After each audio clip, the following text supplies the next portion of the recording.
Et voilà, salut les sorciers, j'espère que vous allez bien, que vous avez passé un bon dimanche. Moi j'ai été me balader ce matin et faire plein de trucs, c'était très chouette avec ce temps, il fallait en profiter.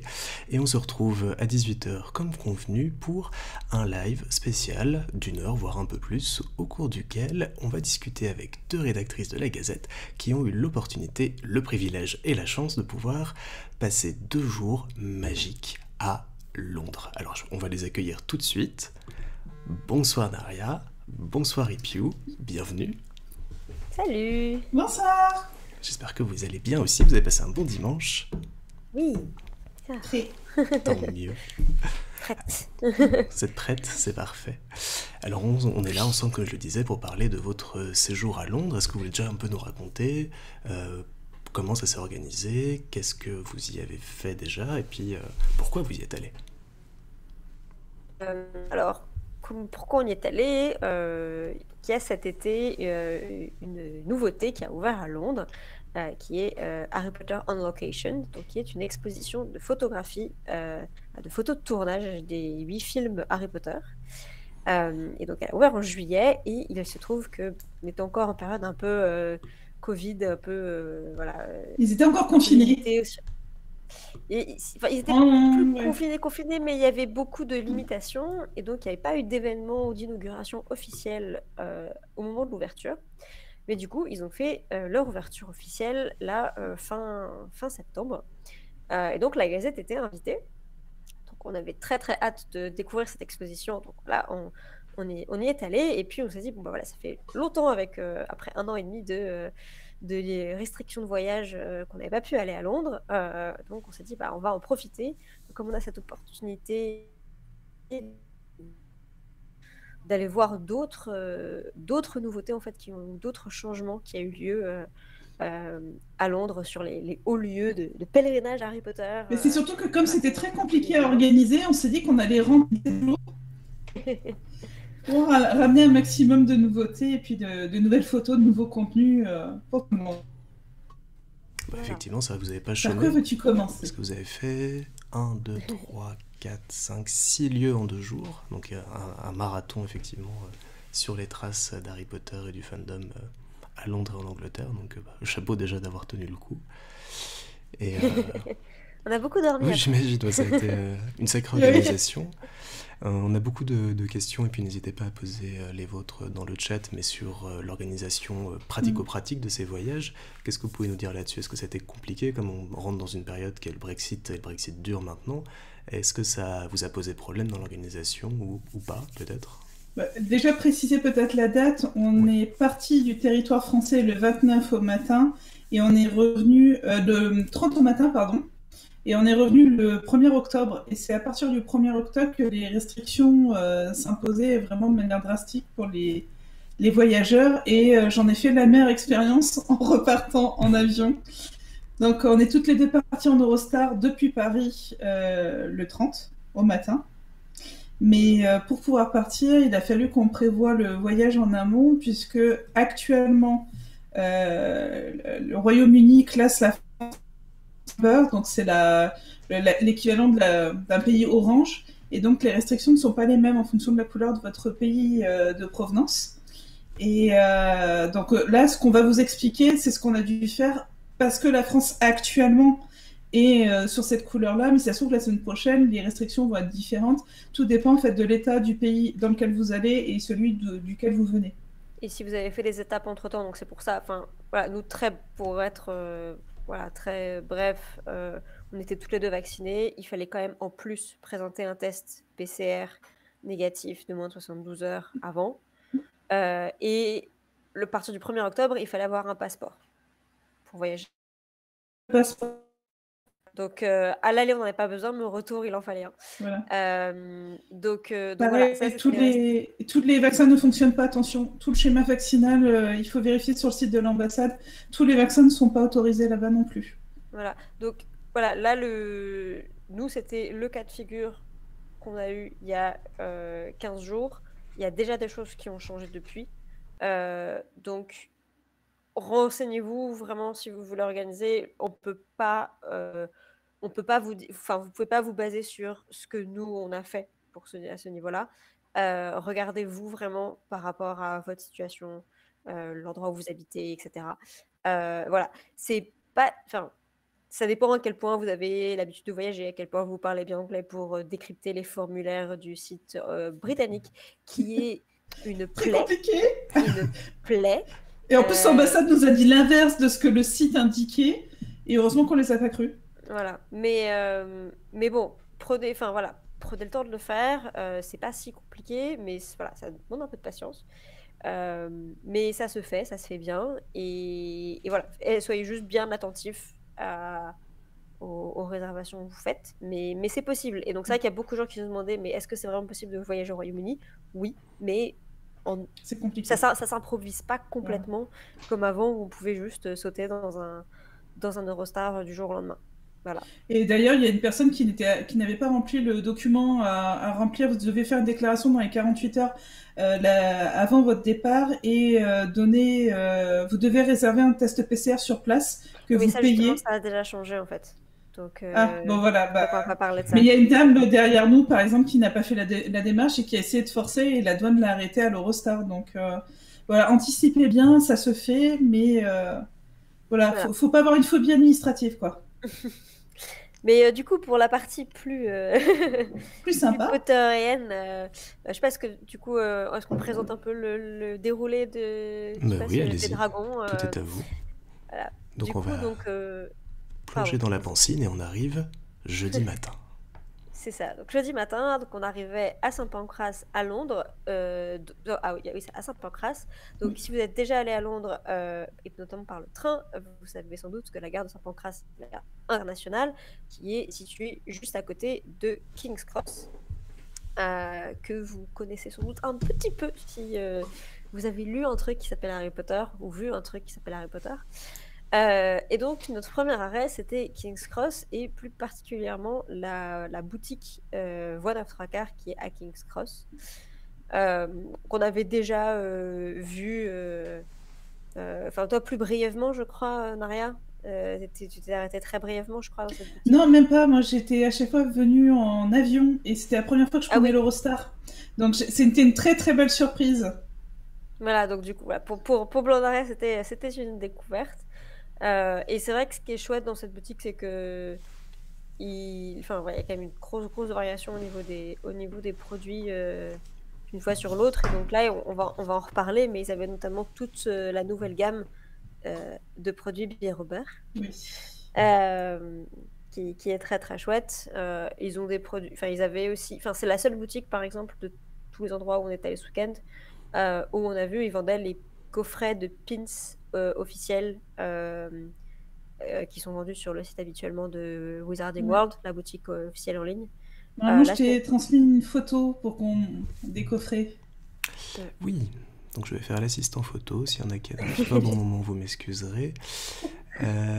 Donc tu me disais une photo c'est des chocolats ou c'est des coffrets? Des coffrets de pins. Alors oui, voilà, on voit les coffrets de pins à l'écran, donc c'est Gryffondor et Poussoufle qui s'affichent.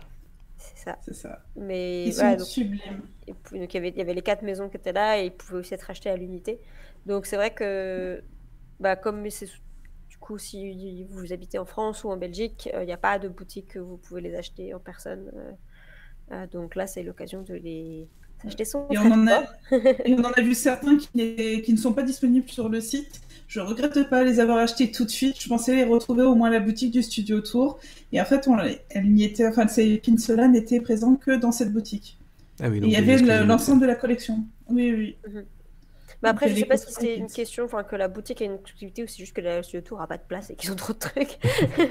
Mais qu'ils doivent faire des choix. Je sais pas du tout. Mais du coup, c'était un peu une bonne surprise à ce niveau-là. La déco est magnifique à l'intérieur, c'est très bien agencé. Et il y en a pour les 4 maisons, c'est surtout ça qui est cool. C'est pas une maison plus mise en avant qu'une autre. Il y a aussi une partie animaux fantastiques qui est sympa. Ils ont une grosse partie animaux fantastiques, et voilà, moi j'avais encore jamais l'occasion de les voir en vrai. Bon, je m'y étais pas beaucoup intéressée non plus, j'avoue, mais il y avait toute la gamme des produits de beauté qui sont sortis récemment aussi, avec les petits miroirs à maquillage, les petits pinceaux, etc., les blaireaux, les vernis. Les que ce blaireaux, soit le donc ce ne sont macaron pas les ou poussoufles, hein, pour ne pas se faire Non, attaquer non, dans les commentaires. non, les Qu'on blaireaux, soit bien d'accord. c'est Le les maquillage. voilà, Les houpettes, voilà. voilà. C'était sympa. Et ça nous a permis ensuite de continuer. Comme on avait l'auberge de jeunesse qui était pas loin, c'était très pratique. C'était la façon de s'immerger tout de suite en sortant de l'Eurostar. C'est ça. Et donc ensuite, notre premier arrêt... Bon, bah alors attends, je vais t'arrêter tout de suite parce qu'il y a pardon, quelques photos pardon. qu'il va falloir commenter, comme ces tablettes de Pardon. chocolat. Ah oui, les Qu'est-ce que fameuses c'est? tablettes de chocolat des 4 maisons. Mais c'est une nouveauté. C'est pour ça qu'on l'a pris ici en photo. Mais Oui, ils ont ça pas nous a mal fait ils ont une gamme de friandises qui est assez large quand même. Et donc là, c'était présenté en tout cas comme une nouveauté. Donc ils font du chocolat parfumé 4 maisons. Enfin, avec... Parfumé Voilà, aux je quatre me parfumé souviens. 4 maisons, mais Alors, est-ce que c'est le goût Dans des les salles 4 maisons, communes? des Est-ce goûts que c'est- différents. D'accord. Et Non, toi, écoute, Serpentard, une fois de plus, c'est chocolat noir. C'était la seule à avoir une tablette chocolat noir.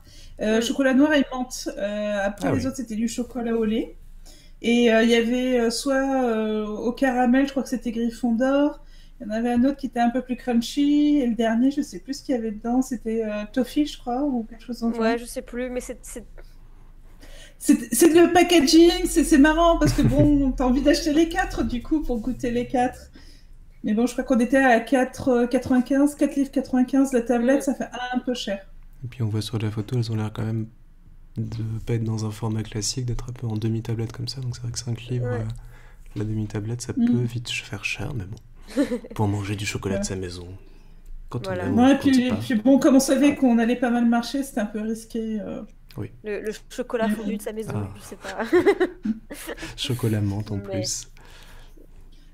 Alors qu'est-ce qu'on a Euh, d'autre comme ouais. photo? Les pins, on a déjà vu. Donc la gare de King Cross, pour ceux qui ne connaissent pas. Et ah bah là, on arrive à votre deuxième étape, qui est la House of Minalima. Et sa très très belle entrée avec ses étendards. Alors peut-être juste avant, c'est pour préciser quelque chose. Comme on était sur Oxford Street, j'ai demandé à Epiu qu'on passe au Primark, qui avait un corner spécial Harry Potter depuis 2017. Il a fermé en 2020, donc si jamais dommage. vous cherchez, il n'existe plus. Il n'a pas été Le remplacé. corner, hein, pas le Primark. Le corner, oui. Le Enfin, Primark est toujours à sa place. C'est juste qu'ils ont réorganisé, donc du coup, ils ont plus spécialement un coin. Voilà. Mais ouais. C'est ça. Et donc on est arrivé à la House of Minalima. Alors racontez-nous. Voilà. Qu'est-ce que c'est déjà la House of Minalima pour celles et ceux qui ne connaissent pas? connaissais pas. Minalima.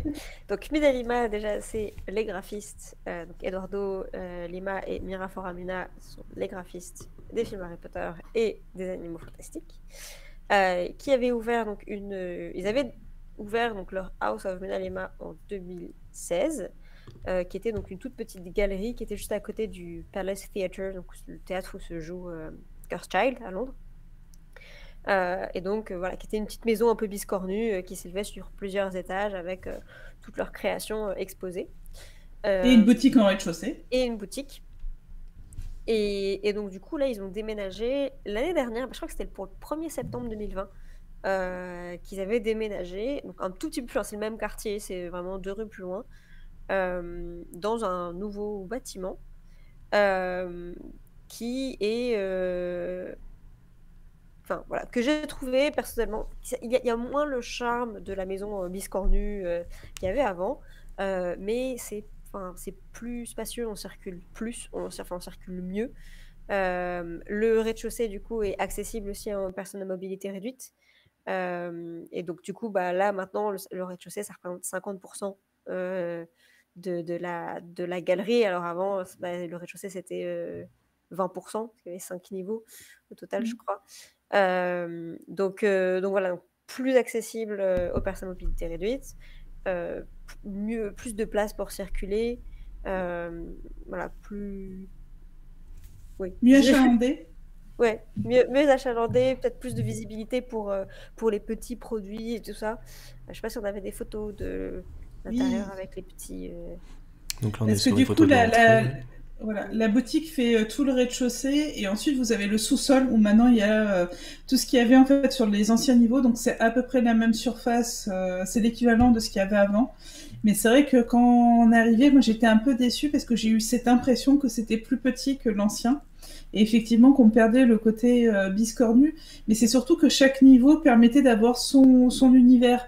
Il y avait un niveau avant qui faisait rien que la Gazette du Sorcier, tout ce qui était publication, le chicaneur. Il y en avait un autre sur la carte du maraudeur, les Weasley, voilà. En fait, on a tout maintenant d'un coup et c'est différent en fait. Pour moi, c'est vraiment un nouveau lieu. Euh, et c'est vraiment dommage que le sous-sol ne soit pas accessible pour les personnes à mobilité réduite. Mais bon, comme c'est sur Londres, c'est aussi un peu compliqué. Et au moins, la boutique est encore accessible. Enfin, maintenant est accessible en tout cas. Sachant que du coup, dans le cas de Mérima, quand on parle de boutique, donc ils vendent, ils ont leurs livres, donc le premier tome d'Harry Potter illustré et bientôt le deuxième qui sort là dans quelques semaines. Oui, regardez, ils ont mis ça à l'entrée. C'est ton micro qui a fait ce bruit-là? Oui, il y a eu un petit... Tu as tapé dans un truc, mais... Ouais. Donc ouais, Daria, C'est tu moi nous qui montres. Et donc, ils ont aussi toute la série des classiques illustrés qui commencent à sortir chez Flammarion en France. Peter Pan, Alice au Pays des Merveilles, etc. Et ils ont aussi des posters, des porte-cartes, des badges, plein de choses comme ça. Du tissu. Des torchons, des tote bags, choses comme ça. Mais après, les housses à coussins. Oui. Mais après, ça reste quand même, quasiment toujours galerie d'exposition parce qu'il y a quand même des prints qui sont exposés et qui peuvent être achetés évidemment. Donc on reste quand même dans un univers voilà, et qui c'est très soigneusement décoré, très chaleureux. Ça c'est pas que en bas où c'est vraiment une jolie galerie et en haut la boutique sans charme, pas du tout. Tu as dû avoir des photos là, de l'intérieur avec des petits drapeaux Oui, de de chaque centre, maison. Voilà, les bibliothèques qui sont très très chargées, où il y a plein de petits détails partout. Et puis ce que j'ai apprécié, c'est que souvent en convention, on nous demande où est-ce qu'on a trouvé la bannière en tissu qu'on a avec l'arbre de la famille Black. Et ben là, par exemple, ils la vendent. Et ce qui est chouette, c'est que le tissu, donc vous pouvez l'acheter. Et eux, on a recouvert des petits fauteuils où on peut s'asseoir. Donc il y a par exemple la mise en situation de certains de leurs objets, j'ai trouvé ça sympa. Et puis le fait aussi qu'il y ait pas mal de choses qui aient changé, parce que quand j'y suis allée c'était en 2018, maintenant il y a aussi les visuels par rapport aux animaux fantastiques qui ont été rajoutés. Et entre autres, j'ai adoré la version de la bière au beurre en français, les petites étiquettes quoi, qui ont été rajoutées. Ça du coup, ils avaient déjà été rajoutés dans l'ancienne boutique. Et moi, je ne l'avais pas vu quand Ouais. je suis allée en 2018, je ne les avais pas vus du coup. Et justement, moi du coup, j'avais été. La dernière fois, c'était au moment justement du lancement d'Anime Fantastique 2. Et ils avaient consacré à cette époque-là un étage entier du coup, de leur ancienne galerie aux Animaux Fantastiques 2. Et c'est vrai que les étages changeaient souvent. Ils ont souvent réarrangé les différents niveaux en disant là cette fois-ci on va faire un étage voilà, Animaux Fantastiques 2, etc. Ils avaient pendant un moment c'était au grenier aussi. Et du coup là par contre c'est quelque chose que je me dis qui risque de se perdre un peu puisque tout est dans une même pièce. Ça sera sans doute plus difficile de faire là quand tu auras les Animaux Fantastiques 3 l'année prochaine de dire ils peuvent plus difficilement on fait un niveau Animaux Fantastiques 3 puisqu'ils n'ont qu'un seul niveau d'exposition, donc ça sera une ambiance un peu différente mais donc ça quelque chose de être... plus figé, si je comprends bien. Ouais. On part d'une ambiance sera... un peu maison du chemin de traverse sur 5 étages, un peu biscornu, à quelque chose de plus installé qui va rester dans le temps pour un moment et qui va pas forcément évoluer, mais qui reste un endroit qui a l'air d'avoir son charme. Là on voit un petit panneau d'évacuation avec un petit sorcier pour la sortie de secours. On sent que jusque dans les moindres détails c'est travaillé. Donc, même l'escalier pour aller d'un niveau à l'autre est très travaillé. Enfin, nous, on s'arrêtait au milieu pour tout prendre en photo. Je pense qu'on dérangeait les gens qui attendaient pour monter ou pour descendre. Et là, pour l'instant, il faut porter le masque à l'intérieur. C'est important. Oui. Il le rappelle à l'entrée. Vous êtes obligé de porter le masque. Mais je ne sais pas s'il y en a qui ont eu l'occasion, là, dans les commentaires, de visiter la nouvelle maison Miyajima ou l'ancienne et qui se demandent un peu ce que ça donne maintenant. Mais bon, ouais, c'est gratuit aussi, je pense que c'est important de Oui. préciser. C'est gratuit, enfin voilà, ça peut juste être jeter un œil comme ça, je trouve que enfin, Il y a ça vaut toujours des toujours. visites commentées, il y a toujours des guides pour vous donner aussi des informations. En anglais, en Et français, dans les deux?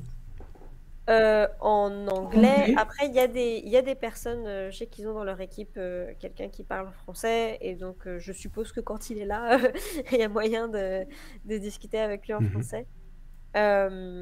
Mais et après, alors, là, on les a pas vus parce ils étaient pas sur place, mais ça arrive que Midalima eux-mêmes soient là aussi dans la boutique et du coup qu'ils discutent avec les Oui. gens, etc. Donc c'est vrai que c'est toujours très sympa de pouvoir discuter avec les graphistes, voilà, poser des questions. Donc voilà, ça vaut toujours le détour. C'est dans le centre de Londres. Enfin, en général, c'est un quartier qui est assez visité. Et qui vaut vraiment le détour. Et en plus, maintenant, ce qui tombe bien, c'est qu'il n'est pas très loin de Leicester Square. Et hop, transition. Et juste pour terminer là-dessus, on est à peu près combien de temps de Ouais. King's Cross pour les gens qui voudraient refaire le même voyage que vous, qui sachent un petit peu. On a mis Alors, quoi nous, on est allé en métro parce qu'il faisait Ouais. pas très beau et qu'on voulait. Enfin, qu'on allait déjà beaucoup marcher les jours suivants, mais je crois que c'était 3 stations de métro, 4 stations Oui, de on n'a métro. même pas mis 10 minutes de métro. Ouais, On s'est arrêté à Tottenham c'est pour ça, on sortir. s'arrête à Tottenham et on est parti de King's Cross. Je crois que c'est 3 arrêts sur la Northern Line, je crois. D'accord. Voilà, c'est vraiment très rapide. Et donc après, vous êtes à quelques minutes à pied. Si vous voulez passer, nous on est passé très brièvement devant donc, le Palace Theatre où se joue Cursed Child. Pour l'instant, les représentations n'ont pas repris, donc forcément, autour du théâtre, c'est vide, mais il y a toujours les enseignes, etc. Donc si vous voulez aller faire une jolie photo devant l'enseigne du théâtre, c'est possible. Il n'y a pas grand monde, du coup. Et les représentations commencent la semaine prochaine, je crois. Ça reprend là, mi-octobre. Donc voilà, c'est le moment. Et donc, la House of Minalima est à 10 minutes à pied de Leicester Square. Dont le nom vous êtes peut-être pas inconnu, puisque c'est là qu'il y avait les avant-premières des films, les dernières, enfin les 2 avant-premières des Animaux Fantastiques, et je pense qu'il y en a eu de Harry Potter. Alors pas le dernier, c'est sûr, mais parce que c'était Trafalgar, mais je me demande s'il n'y a pas eu aussi d'autres avant-premières avant. Et donc c'est un jardin public dans lequel il y a des statues qui sont posées dans le cadre d'une exposition. Et donc il y a Harry sur son balai qui a été placé là. Et on en a profité pour aller faire quelques photos. Mais oui, on le voit, entouré de lierre déjà, sur son petit balai. C'est ça, donc c'est voilà, à 11 ans, jouant au Quidditch, et donc c'est dans le cadre, enfin voilà, comme c'est une petite place où il y a énormément de cinéma, il y a 7 statues d'Harry Potter, mais il y a plein d'autres statues dans Il y avait Charlie dans ce Chaplin, parc. il y avait le trône de fer. Il y a Mary il y avait pas Poppins, mal de choses. il y avait les parapluies de Cherbourg, ou quelque chose comme ça, je crois, Singing in the Rain, je sais plus. Mais voilà, donc il y a plusieurs. C'est intéressant d'aller voir autre chose que celle d'Harry. La rythmoncière nous dit qu'il connaît Leicester et Tottenham essentiellement grâce au foot, effectivement. C'est la première ligue, mais il y a d'autres choses à voir. Et du Quidditch notamment. Oui. Voilà. Tout à fait. Mais... Et puis on a pu voir, coup, voilà. j'étais vraiment étonnée par la statue, parce que ce que je disais Pio, c'est que dans la presse française, j'avais lu que c'était une statue en bronze. Alors pas du tout, elle est pas en bronze, elle est en résine, et elle est déjà abîmée en fait. Donc c'est un peu dommage. On a essayé de prendre des photos, ça se voyait pas trop, mais le bout du balai est déjà abîmé parce que c'est une statue On voit déjà résine. sur vos photos qu'elle est envahie de végétation. Donc on se demande est-ce que c'est fait exprès, c'est normal. Est-ce que c'est intégré comme ça? C'est pour cacher la base. D'accord. Ouais. C'est une folière, hein, c'est pas du vrai. Ah ok. Bon dis donc, le sens du détail jusqu'au bout. Effectivement, dommage que c'est en résine et qu'elle s'abîme déjà. C'est peut-être moins cher, mais pas très durable. Et normalement, alors, c'est un peu une statue semi-permanente, parce qu'elle est censée être là au moins jusqu'en 2023. Mais après, ça avait été, plus ou moins entendu qu'elle pouvait être déplacée, ou aucune idée. Il n'y a rien qui a été annoncé. Est-ce qu'elle sera juste retirée parce que Leicester Square, il faudra faire une autre décoration et pour une raison ou une autre, on ne sait pas. Est-ce qu'elle ira dans une autre ville? Est-ce qu'elle ira dans un musée? Pas de... On Il verra. n'y a pas de précision là-dessus pour le moment. Mais voilà, donc vous avez quand même un peu de temps pour aller la voir, mais c'est vrai que voilà, ça vaut le détour. Elle est jolie, c'est un bel hommage à la saga et au cinéma. Elle est en plus, enfin comme elle est vraiment sur un petit muret. Du coup, elle est en hauteur, donc même s'il y a des gens devant, elle est quand même bien visible. Donc voilà, c'est. On a embêté la personne qui était devant, qui comprenait pas ce qu'on faisait. Mais voilà. Mais bon, on n'est pas resté très longtemps, puisqu'après, on a enchaîné avec un gros morceau. Donc là, on arrive après en début puisqu'on est d'après-midi, allé c'est ça? C'est ça. Ça se fait en une matinée à peu près, les deux Oui, endroits? voilà. D'accord. Et donc oui, tu disais, excuse-moi. Oui, c'est parce qu'on était arrivé vers 10h15, Ouais, je nous, crois, on arrive à 10h, à Londres. on arrive à 10h40 à Saint-Pancras, donc la Ah matinée oui. était déjà bien entamée. On logeait juste à côté de Saint-Pancras, donc on a juste déposé nos sacs, et voilà. Et donc après, le temps d'aller King's Cross, House of Benalima, on a mangé un morceau sur le chemin, donc Leicester Square, et puis ensuite on a pris le métro pour Le ton muséum musée préféré d'histoire de Naria. naturelle. Oh oui, il est magnifique. C'est le muséum d'histoire naturelle de Londres, qui est donc sublimissime. Alors, il y avait un problème sur la station de métro. On n'a pas pris la plus proche, donc on a encore un peu marché. Mais on a réussi à arriver à l'heure, puisque pour assister à l'exposition, qui est l'exposition temporaire, il faut réserver vos billets en avance pour avoir le créneau horaire qui vous intéresse. On est arrivé 10 minutes en retard, ils nous ont absolument rien dit. Mais le fait de réserver le créneau, c'est vrai que vous n'avez pas une foule et on a pu faire toute l'exposition en étant toute seule, en ayant l'impression d'être complètement immergée et qu'il n'y avait personne d'autre avec nous. Et c'était bien agréable et j'ai vraiment adoré cette exposition parce qu'elle est sublime, que vous aimez, enfin que vous soyez fan ou pas des animaux fantastiques, vous ne pourrez que l'adorer. Donc c'est une exposition qui est consacrée aux animaux fantastiques et à faire le lien entre le mythe et la réalité et faire un rapprochement avec les créatures qui existent réellement. Et donc pour cette exposition qui a été faite en partenariat avec la Warner et la BBC, le musée a enrichi en fait les propos avec les collections déjà présentes au sein du muséum. Et c'était bien agréable parce que vous rentrez dans un espace qui est un peu sombre, où il y a des animaux qui sont projetés au plafond. Et là, vous entendez des petits bruits, des grattements, des bruits d'oiseaux. Vous savez pas trop ce que c'est. Et vous comprenez très vite que vous allez visiter quelque chose d'incroyable et de magique. Mais c'est vrai que, alors je sais pas s'il y en a qui avaient eu l'occasion de visiter l'exposition qui était à la British Library entre 2017 et 2018, que c'était A History of Magic, donc une histoire de la magie, et il y a eu des catalogues qui ont été imprimés, qui ont notamment été traduits en français et publiés par Gallimard Jeunesse, donc vous les avez sans doute vus en librairie en tout cas.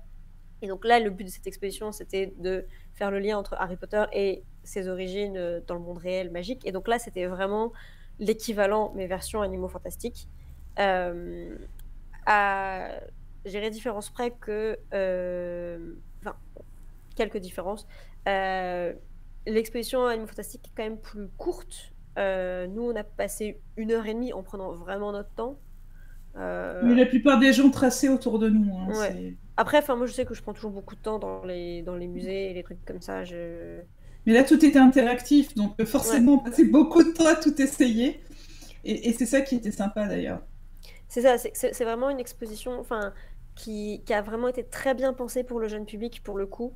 Parce que même s'il y a des éléments qui peuvent être un peu pointus et complexes, ça reste... voilà, comparé à l'exposition de la British Library, où on parlait de l'alchimie et donc voilà, des fois de procédés un peu plus complexes à comprendre, ou de divination, mais du coup avec des osselets, des choses comme ça, des choses qui sont pas forcément très accessibles ou parlantes pour un très jeune public.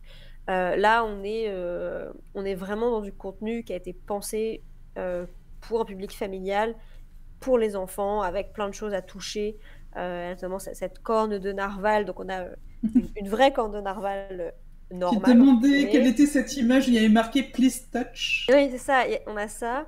On a la corne de narval qui a été sculptée, qui est aussi une vraie corne, parce que c'était des œuvres d'art en fait à une époque.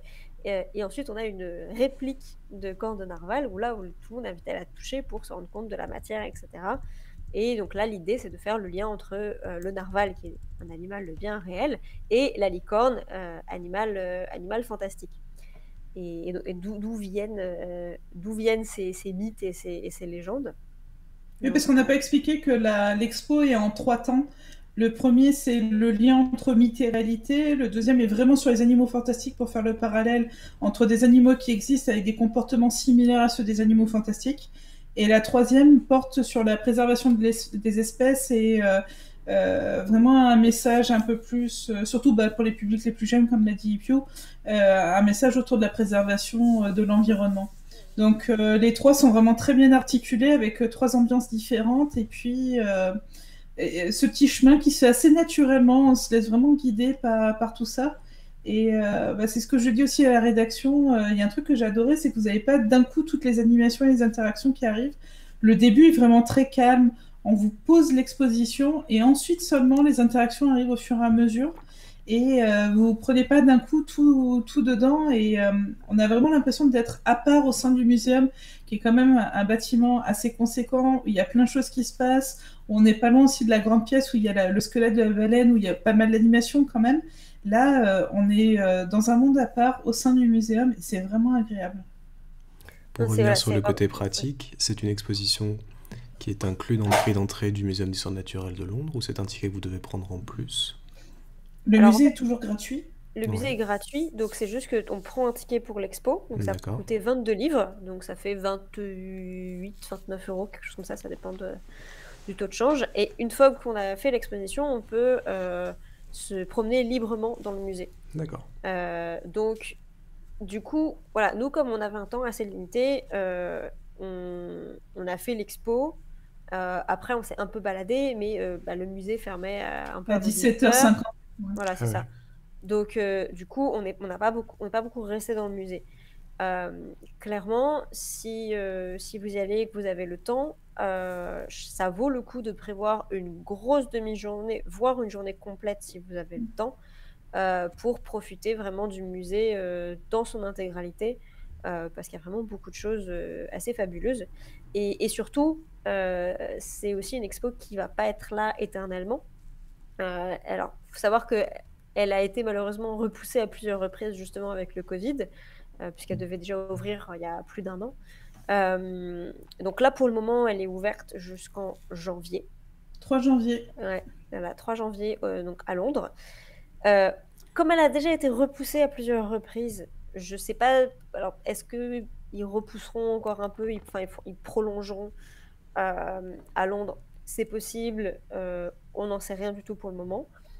Ça dépendra sans doute de comment ça se passe dans les mois qui viennent. Mais surtout, c'est une exposition qui est destinée à voyager. Et de la même manière que l'exposition Une histoire de la magie, qui est partie à New York et qui est en ce moment au Japon, c'est une exposition qui est amenée à être itinérante. Et pour le coup, ça se voit, en fait, je trouve vraiment dans la façon dont elle a été conçue. Voilà, je trouve que même par rapport à l'exposition Une histoire de la magie, elle est plus simple dans son agencement, dans l'habillage. Alors, j'ai pas du tout la muséographie, c'est pas du tout mon domaine, je connais pas du tout le vocabulaire, mais voilà, comment tous les équipements autour, on va dire, etc. On sent que ça a été fait pour être facilement transporté. Donc, on ne sait pas encore exactement où ça ira ensuite. On espère qu'elle restera en Europe et qu'elle restera accessible. Oui, on espère. Pardon ? Bon, moi, je suis prête à y retourner.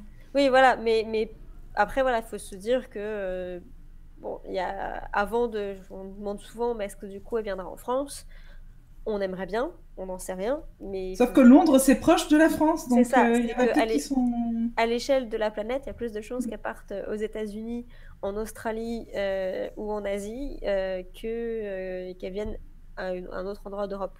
Donc voilà, c'est jusqu'au mois de janvier et vraiment, je vous conseille vivement d'y aller parce qu'elle est vraiment très. J'avais- En fait, il y avait eu. Elle devait ouvrir donc l'année dernière, déjà au mois de mai, puis elle avait été repoussée en décembre. Et en décembre, ils avaient fait du coup une visite de presse virtuelle auquel j'avais pu participer. Donc c'était un plaisir de découvrir. Et là, vraiment, même en ayant eu connaissance de l'exposition via cette visite virtuelle, c'est vraiment incomparable de l'avoir sur place parce qu'effectivement, comme le disait Naria, il y a énormément de bruitage, voilà, les bruits des animaux, il y a des ombres d'animaux qui sont projetées sur les murs, il y a énormément d'interactions qui sont proposées tout au long de la visite. Donc voilà, comme on disait, pour toucher une réplique de Corne de Narval. Il y a D'ailleurs, laquelle tu as préférée, toi, d'animation? Alors, je crois que mon animation préférée, ça serait. Enfin, en fait, on va dire celle où j'ai passé le plus de temps et où j'aurais pu passer plus de temps encore si on m'avait pas dit, il faut peut-être qu'on avance. C'est l'Arbre des Beaux Trucs, voilà. Oui, ça, je m'en doutais. Parce que donc, dans la deuxième section de l'expo qui est consacrée donc, au comportement, aux spécificités des animaux fantastiques et leurs équivalents du monde réel, on a les beaux trucs et comme interaction, en tout cas, un arbre qui est projeté, un dessin d'arbre qui est projeté sur un mur avec des petits beaux trucs animés. Et quand vous vous approchez à une certaine distance, il y a un carré qui est dessiné sur le sol. Et quand vous rentrez dans ce périmètre, tout à coup, les beaux trucs se mettent à crier et à vous faire signe de partir, etc. En fait, ils arrivent de plus en plus nombreux sur l'arbre. C'est ça. D'accord. Et comme Piquette dans le film, voilà, il tire la langue. Et c'est vraiment très drôle. Voilà, c'est très amusant. C'est très mignon en même temps. Et, et du coup, enfin voilà, j'ai passé 20 minutes, j'étais comme une gamine à rentrer, ressortir du carré pour voir où est-ce que le beau truc il allait apparaître la prochaine fois. Voilà, c'est très bien fichu. Et je trouve que c'est vraiment un très bon équilibre voilà, entre ces interactions-là et le contenu plus académique, on va dire, puisque donc du coup, ce qui est dans les objets exposés que vous allez trouver, il y a des vieux manuels avec des illustrations des vieux bestiaires avec des illustrations de licornes, comme on pensait qu'elles pouvaient exister à une époque, ou de serpents de mer. Vous allez avoir Des animaux il empaillés. y a des animaux empaillés. Squelettes. Voilà, donc peut-être à savoir s'il y en a que ça peut déranger. Et une autre chose très chouette aussi que vous pouvez voir, ce sont des accessoires du coup du tournage des films Animaux Fantastiques et Harry Potter, puisque donc ça fait aussi le lien avec logiquement le Wizarding World. Et donc par exemple pour les beaux trucs, vous avez l'arbre de beaux trucs qu'a Norbert dans sa valise. Donc il a ce petit arbre là comme ça. Le Donc, bonsaï. vous avez ça comme accessoire. Il y a la petite il y a le Théière. niquage, ouais, il y a la théière de l'Okami, il y a le niquage des bébés nifleurs, il y a le biberon des bébés nifleurs avec les Oui. 5 tétines, qui est très mignon.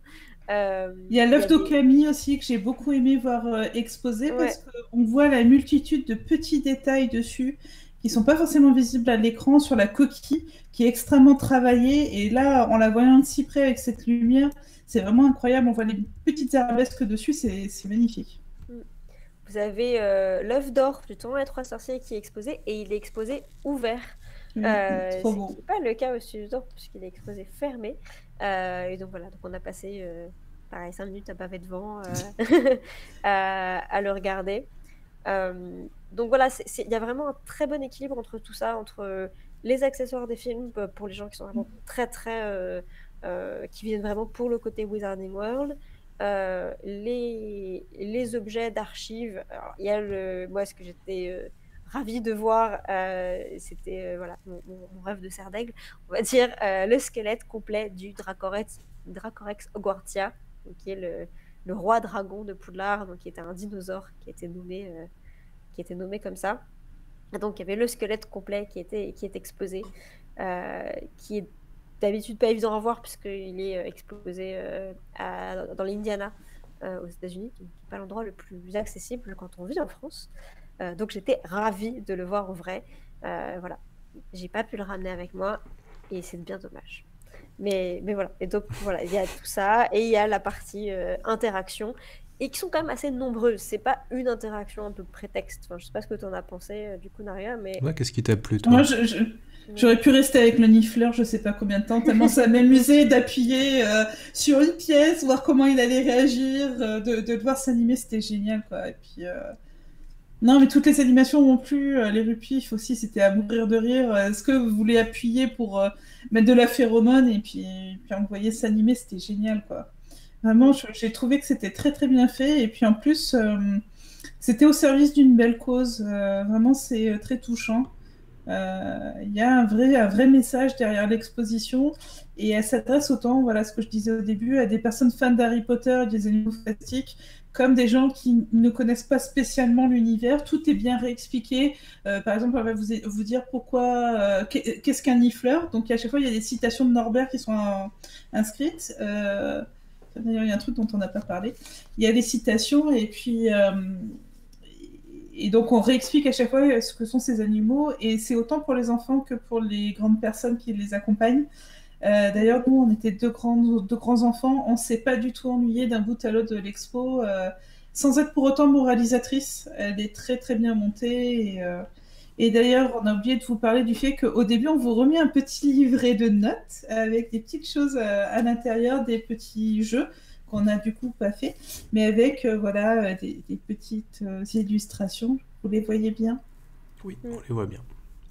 Voilà, des petites questions. Alors, c'est en anglais, évidemment, il n'existe pas en français, mais bon, c'est compréhensible. C'est comme les questions extrêmement basiques, hein. Il n'y a aucune difficulté, celui que vous avez fait de l'anglais scolaire, pour comprendre ce qui est écrit dessus. Et Ploum nous demande d'ailleurs s'il y a un catalogue de l'exposition qui est disponible. Oui, il y a un catalogue de l'exposition qui est très très beau. Il existe en poche et en relié. Du coup, on parle de la boutique, là. On peut. Après, on peut revenir sur d'autres trucs, mais il y avait 2-3 autres trucs que je voulais... Mais oui, il existe et vous pouvez le commander en ligne sur le site de Bloomsbury ou sur le site du musée. Voilà, il est très très beau. Et sinon, il existe aussi en e-book. Moi, je l'avais acheté en e-book. Donc, je ne l'ai pas racheté sur place. Je me suis épargnée. Mais t'as hésité. Oui, mais j'ai hésité. Mais j'ai été forte. Et tant qu'on est dans l'exposition, parlez-moi un tout petit peu, parce que je défile les photos au fur et à mesure. Ouais. Et on a des petits veaux de lune qui viennent d'apparaître. Ah oui. Parlez-moi de ces petites choses. C'est pas possible, comme c'est trop mignon. Ça a l'air, rien que la photo a l'air très chou, t'as envie de les prendre dans ton main. Ah non, mais tu les entends faire des petits bruits, genre... Oh. Et alors, tu t'approches d'eux, là tu les vois et t'as l'impression... Il y a de la fourrure dessus, vraiment, c'est pas juste une statue en fait. C'est qu'il y a de la fourrure dessus, les yeux sont vraiment très travaillés et ils sont incroyables, ils sont magnifiques. En fait, c'est dans la deuxième section de l'exposition qui met en parallèle le comportement des animaux réels et des animaux fantastiques. Et donc, les veaux de lune, ils sont comparés à l'okapi, de par la difficulté qu'on peut avoir à les observer, puisque l'okapi, c'est une espèce qui a été... qui n'était pas connue, c'est ce qu'on on en avait discuté dans Aspic, on a fait un épisode d'Aspic sur le sujet, qui n'était pas connu d'un point de vue européen, après qui était connu des tribus et des populations locales qui vivaient dans les régions où l'okapi vit, mais que c'est un animal très timide et qui se camoufle facilement et qui est difficile à observer. Et donc les veaux de lune sont similaires puisque voilà, ils ne sortent qu'à la pleine lune. Et donc, l'idée, c'était de mettre ces deux créatures en parallèle. Et donc, en fait, les veaux de lune étaient placés dans une espèce de... il y avait une vitrine qui avait un filtre un peu... je sais pas, un filet noir. On voit filet, ça, ouais. Oui. On voit de plus en plus ça dans noir pour donner une impression encore plus d'obscurité, je pense, puisqu'on est censé être la nuit. qu'on les observe, et donc voilà, on les voit avec leurs grands yeux qui pointent vers le ciel et qui cherchent à observer la lune. Il y a Ce un bruit chat. n'est pas un veau de lune, c'est le C'est ça. chat C'est de un Bédragon. C'est un chat qui commence à avoir faim, pardon. C'est pas un veau de lune. Voilà. Mais, et donc oui, il y a le bruit des veaux de lune, et c'est vraiment le truc le plus mignon du monde.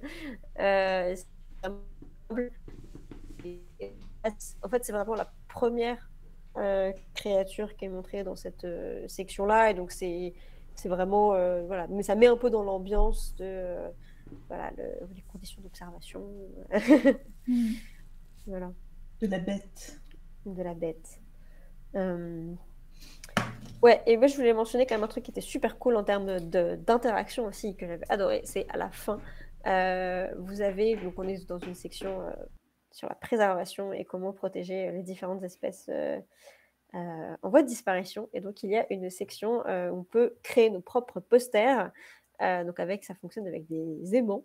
Et donc vous choisissez votre créature. Donc vous avez des animaux qui existent, comme il y a le pangolin, je sais plus, la baleine qui était, enfin la baleine bleue qui était citée, je sais plus, et des animaux fantastiques, donc l'okami, les beaux trucs, les Le dragons. dragon. Et vous pouvez mettre genre Save the Dragon, they are beautiful, et des trucs comme ça.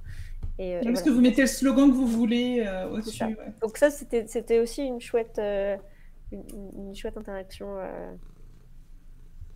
Non, elle est vraiment bien faite, bien pensée. Bah alors, Oula. pardon, petite cascade ici. Et donc vous vouliez parler de la boutique aussi, qui a un intérêt propre par rapport au reste. Regardez-moi ça. Je pense que ouais. Alors c'est une petite boutique. C'est vraiment petit. Je pense que l'intérêt, c'est donc il y a comme là Naria vous montrait, Minalima a fait un design exclusif voilà, pour l'exposition. Regardez ça, c'est un torchon.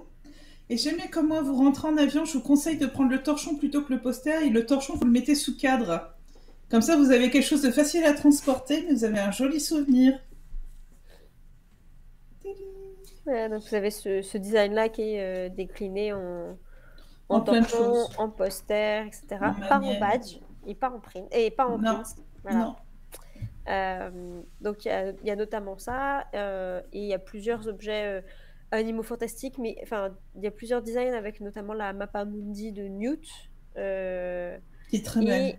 qui est très très belle. Et il y a aussi du coup plusieurs, enfin ils ont vraiment fait en fait une sélection de produits dans les produits dérivés existants Harry Potter et Animaux Fantastiques qui collent vraiment avec le thème de l'exposition. Donc ça c'est chouette. Par exemple, il y a des peluches, il y a plusieurs peluches.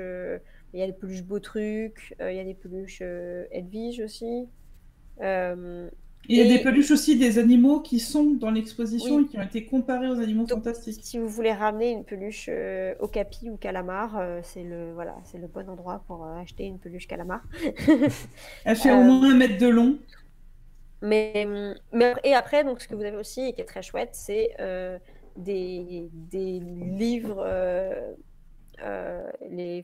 les œuvres complètes qui ont été citées dans l'exposition sur des travaux de biologie, de recherche, etc. Donc, des livres de vulgarisation qui sont proposés. Donc, et cette partie-là de la boutique est accessible à tous. Hein. Si jamais vous allez Oui. juste au muséum, vous pouvez y avoir accès. C'est la boutique en fait des expositions temporaires. Est-ce qu'il y a des questions? Quand elles arrivent au fur et à mesure, je vous les pose. Donc, Vous voulez peut-être connaître le prix du torchon. Le torchon était à 12 € et le magnète à 3. Et donc ouais, là on voit la photo du hall d'accueil du Muséum d'histoire naturelle avec cet Avec la immense baleine. squelette de baleine magnifique. Donc c'est vraiment un endroit qui est assez fabuleux, que j'aime beaucoup aussi quand j'ai l'occasion d'aller à Londres. Donc profitez-en si vous pouvez y aller. C'est vrai que, comme dit Plume, ça donne tellement envie d'y aller à cette exposition. J'espère qu'elle arrivera en France ou en Belgique dans les prochains mois, qu'on puisse en profiter aussi, parce que ça a l'air très bien pensé, une très jolie scénographie, et je pense qu'on en ressort avec plein d'enseignements, et on voit quelque part que même de la fantaisie peut avoir un impact et un lien avec le monde réel et nous apprendre des choses là-dessus. Donc très joli travail à mon avis Muséum d'histoire naturelle de Londres. Ouais, clairement. On aura voilà, un compte rendu détaillé C'est ça. qui viendront bientôt. Mais on a aussi du coup un épisode d'Aspic sur le sujet qu'on a fait avec donc Agatha Liévin-Bazin, donc, qui est éthologue, docteur en comportement, spécialiste du comportement animal. Et donc voilà, on discute du contenu de cette exposition. Donc si ça vous intéresse, en attendant d'aller voir l'exposition, allez écouter notre épisode. Voilà. Voilà. Et donc Petit cette moment pour folle moi. journée a continué au pas de course. Donc le muséum finit vraiment un peu avant 18h. On a enchaîné après le temps d'aller à l'exposition qui était la raison de notre venue à Londres. Donc on en est reparti après dans le quartier de Covent Garden, qui est donc pas très loin aussi de Soho. Donc là, il a fallu reprendre le métro. Il me semble pas qu'on ait changé. Si, on a changé de ligne quand même là, mais Ça se fait bien. Voilà, c'était pas très très loin par rapport au muséum. Et donc on est arrivé pour cette inauguration, donc tu dois avoir quelques photos. Bien sûr que je vous affiche tout de suite. Donc c'est l'exposition Harry Potter on Location qui est dédiée à des photos du tournage. C'est bien ça. C'est ça. Alors nous, c'est vrai racontez-nous. qu'on l'a visité dans des conditions particulières parce que c'est pendant l'inauguration, donc il y a de la musique, il y a une ambiance particulière.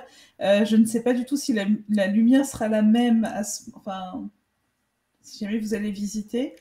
Mais en tout cas, c'est quelque chose de particulier. Et là, contrairement à l'exposition des animaux fantastiques, c'est quand même quelque chose pour un public un peu plus âgé, je dirais, un peu plus mature, puisque ce sont des photos qui sont exposées. Il y a quand même quelques costumes qui sont ajoutés en complément.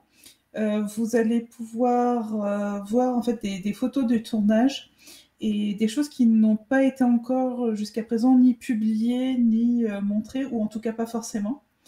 Et ce que je disais, Pew, c'est que la plupart sont très touchantes. On voit des photos super mignonnes de moments magiques entre les acteurs, de moments de détente aussi. Enfin voilà, quand vous avez Bellatrix et Voldemort en train de se taper un fou rire, c'est quand même toujours quelque chose de terrible à voir. Mais on voit aussi des photos de la façon dont certains décors ont été constitués, fabriqués. Et vous avez des petits, grands formats, tout change. Et ce que j'ai beaucoup aimé dans l'expo, c'est que donc il n'y a pas de murs. C'est assez bizarre. Il n'y a que des rideaux qui servent. Il y a quelques murs quand même de séparation. Mais finalement, c'est une grande pièce. Et dedans, il y a quelques grilles. Alors, je ne sais pas si on les voit sur les photos. Normalement, je t'avais montré aussi les grilles d'exposition. Je sais pas si on les voit, mais il y a un travail incroyable qui a été fait sur. Ah oui, je l'ai. Voilà. Je vais vous la montrer tout de suite. Mais il y a des dizaines et des dizaines de motifs, Voilà. et en fait, il y a des petits rappels qui sont faits à des passages dans Harry Potter, et le travail est assez incroyable. Il est discret. Il met bien en valeur toutes ces photos. Donc voilà, c'est plutôt pour un public adulte. Et il y a quelques décors, enfin quelques costumes qui ont été mis. Donc on a vu celui des Reliques de la Mort que portait Hermione quand ils sont en cavale. Il y a une des tenues de Voldemort qui est criblée de plein de petits trous. Donc on les voit dans des vitrines, et c'est vrai que c'est pas trop le but puisqu'il y a le Studio Tour. C'est vraiment une exposition qui est complémentaire du Studio Tour, où on est sur voilà, de l'expo photo. C'est ça, je pense que, enfin, il y a clairement, je pense, une volonté d'avoir quelque chose dans Londres, parce que comme voilà, le Studio Tour est plus loin, moins accessible pour les Londoniens. Mais il y a aussi le costume, il y a le costume de Harry, la première cape de Gryffondor au tout début. Il a vraiment sa cape de Gryffondor à 11 ans, première année. Mais c'est très... Enfin, voilà, c'est pas le but premier de l'exposition. Il y a aussi voilà, quelques vitrines avec des accessoires, notamment des parchemins, il y a des pièces de Gringotts, des carnets, ce genre de choses. Aussi. Pardon ? Il y a aussi un registre qu'on retrouve Ouais. au Studio Tour. Mais voilà, ça fait... En fait, d'une certaine manière, ça donne peut-être plus l'impression que c'est là pour meubler un peu l'espace. Après, ce que j'ai beaucoup aimé, c'est au tout début, il y a cette vitrine avec des éditions de Harry Potter dans des langues différentes. Alors ça, c'est aussi quelque chose qui avait été présenté justement à la British Library dans l'exposition Une histoire de la magie. Donc ça fait un peu écho à ça. Donc je pense que voilà, il y a quand même si du coup le but premier c'est de faire une expo photo, on sent qu'il y a quand même une volonté de rassembler d'autres choses, de toucher peut-être d'autres personnes. Mais voilà, les photos sont quand même assez diversifiées, c'est assez chouette. Il y a un parcours qui est assez logique qui se fait par lieu, parce qu'on commence avec le chemin de traverse, et puis on va à Poudlard. Après, on est plus autour de Poudlard avec Préolard, la forêt interdite, etc. Du bureau de Dumbledore, il y a tout un côté sur Ouais. Dumbledore. Donc il y a une progression qui est assez logique, assez sympa. Il y a quelques photos que vous connaîtrez, enfin que vous reconnaîtrez si vous regardez beaucoup si vous regardez beaucoup de livres dérivés, type des romans à l'écran, etc. Il y en a qui sont déjà connus, mais voilà, il y a quand même beaucoup de photos qui n'avaient pas forcément été diffusées avant, donc c'est quand même très très sympa de voir tout ça, avec à chaque fois et ça, donc c'est pour les amateurs de lieux de tournage. À chaque fois, il y a le nom du lieu de tournage qui est précisé. Donc bon, il y en a beaucoup. Le lieu de tournage, c'est Leavesden. Mais si par exemple ça a été étudié à tourner à l'abbaye de la Coque, à Gloucester, ou je ne sais où, voilà, à Durham. Tous les lieux de tournage sont indiqués. Donc ça peut aussi donner des idées de visite à certains potentiellement. Alors, vous après, il y a n'aurez quand pas même- l'adresse complète, hein, vous aurez juste Oui. Et pour revenir un peu sur Euh, les infos pratiques, c'est une exposition qui a vocation à durer, qui va être limitée dans le temps. Alors, c'est une exposition qui est permanente. Enfin, il n'y a pas de date limite. D'accord. Après, alors, on leur a un peu posé la question, ils n'avaient pas de réponse ou ils ne pouvaient pas répondre. C'est vrai que ce qu'on disait, c'est que vu la disposition à l'intérieur, avec vraiment ces parois qui sont juste des rideaux, on sent que c'est très modulable et donc c'est très facilement quelque chose qui pourrait changer. Donc potentiellement changer, enfin peut-être juste les photos aussi, j'en sais rien. Faire Mais entrer une voiture, par exemple, une Ford. mais ça, s'ils voulaient ajouter d'autres choses, que ce soit des trucs un peu conséquents comme enfin voilà, une Ford ou il y a une Ford Anglia à l'entrée voilà, qui est à l'accueil.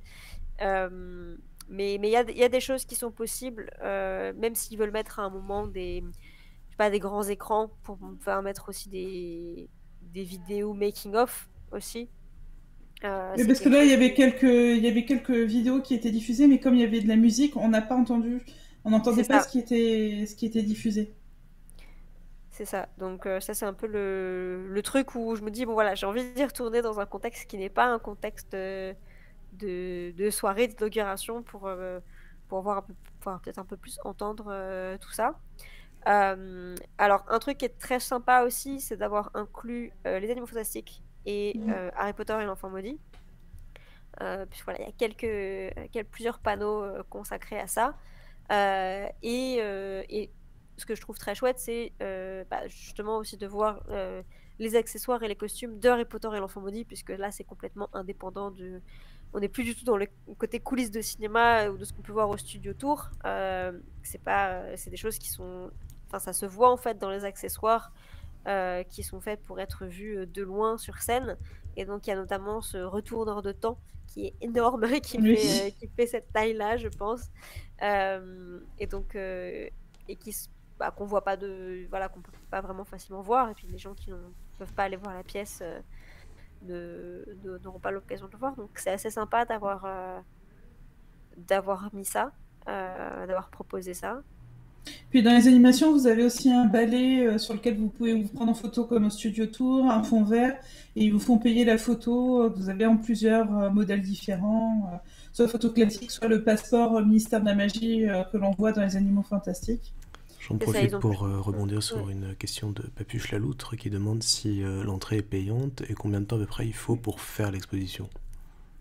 Alors, l'entrée est payante. L'entrée C'est adulte est de juste, 20 livres et enfant jusqu'à 16 ans, elle est de 14 livres. C'est gratuit de 0 à 4 ans. Ok. Alors, je pense que, enfin, voilà, nous, on l'a fait dans des circonstances un peu particulières. Je pense que pour l'expo, si vous, enfin, voilà, prendre le temps de bien tout regarder, de lire, d'écouter les vidéos, de regarder tous les descriptifs, de faire les photos, une bonne heure et demie, je pense, en prenant son temps, en prenant vraiment son temps, Ouais. je dirais une heure et demie. Mais c'est pas là que vous allez passer le plus de temps en fait. C'est ça. C'est que Elle donc, tease la suite. après les opportunités photos et ah oui, il y a aussi une cabine téléphonique du ministère dans laquelle vous pouvez vous prendre en photo, qui est assez chouette. Est-ce que c'est cette c'est que à la cabine fin de violette l'expo- qu'on a vu passer dans les photos? Non, Non. ça, je sais pas pourquoi il y avait une espèce de Tardis au milieu, ça nous a Bah oui, fait rire. c'était.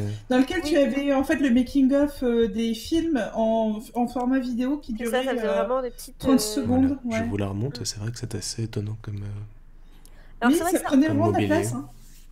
ça, c'est vrai que c'est le genre de choses où voilà, on pouvait pas vraiment poser la question aux gens qui passaient là parce qu'en fait ils étaient occupés à servir à manger. Mais du coup, je C'était serais très assez bien. curieuse de savoir voilà, le pourquoi en fait de ces tout petits écrans multiples, vraiment. Mais enfin, quand je dis petits, c'est vraiment les comment les. Oui, Je on sais les pas voit, comment on ça dirait s'appelle. quasiment des entrées de boîte aux lettres ou. Oui, c'est Mais ça. c'est ça, oui. Mais d'ailleurs, en parlant des serveurs, est-ce qu'on peut parler de ces délicieuses petites tartelettes qu'on a eues avec des micro-choco-grenouilles? C'était d'une finesse, il y avait même des vifs d'or, c'était trop bien fait. Et donc, ça nous mène du coup à ce qu'il y a à la fin de l'exposition, à fait. puisque l'exposition se conclut, voilà, vous donne accès au bar à bière au beurre, qui est donc le deuxième bar de bière au beurre du monde et le premier du Royaume-Uni, puisque le premier, c'est à la boutique de New York, la grande boutique qui a ouverte en juin dernier, où il y a son bar bière au beurre. Donc là, il y a un grand bar bière au beurre qui a vraiment une décoration super cool, disons-le. Ah oui, il est magnifique. Il y a des petites alcôves avec des coussins, c'est très cosy. En forme de tonneau aussi, du coup. Oui. De fût de bière au beurre, donc c'est vraiment très chouette. Minalima avait refait son design de bière au beurre parce que du coup avant, il y a plein de trucs dedans, mais voilà, avant les shops elles avaient un truc comme ça, Ouais.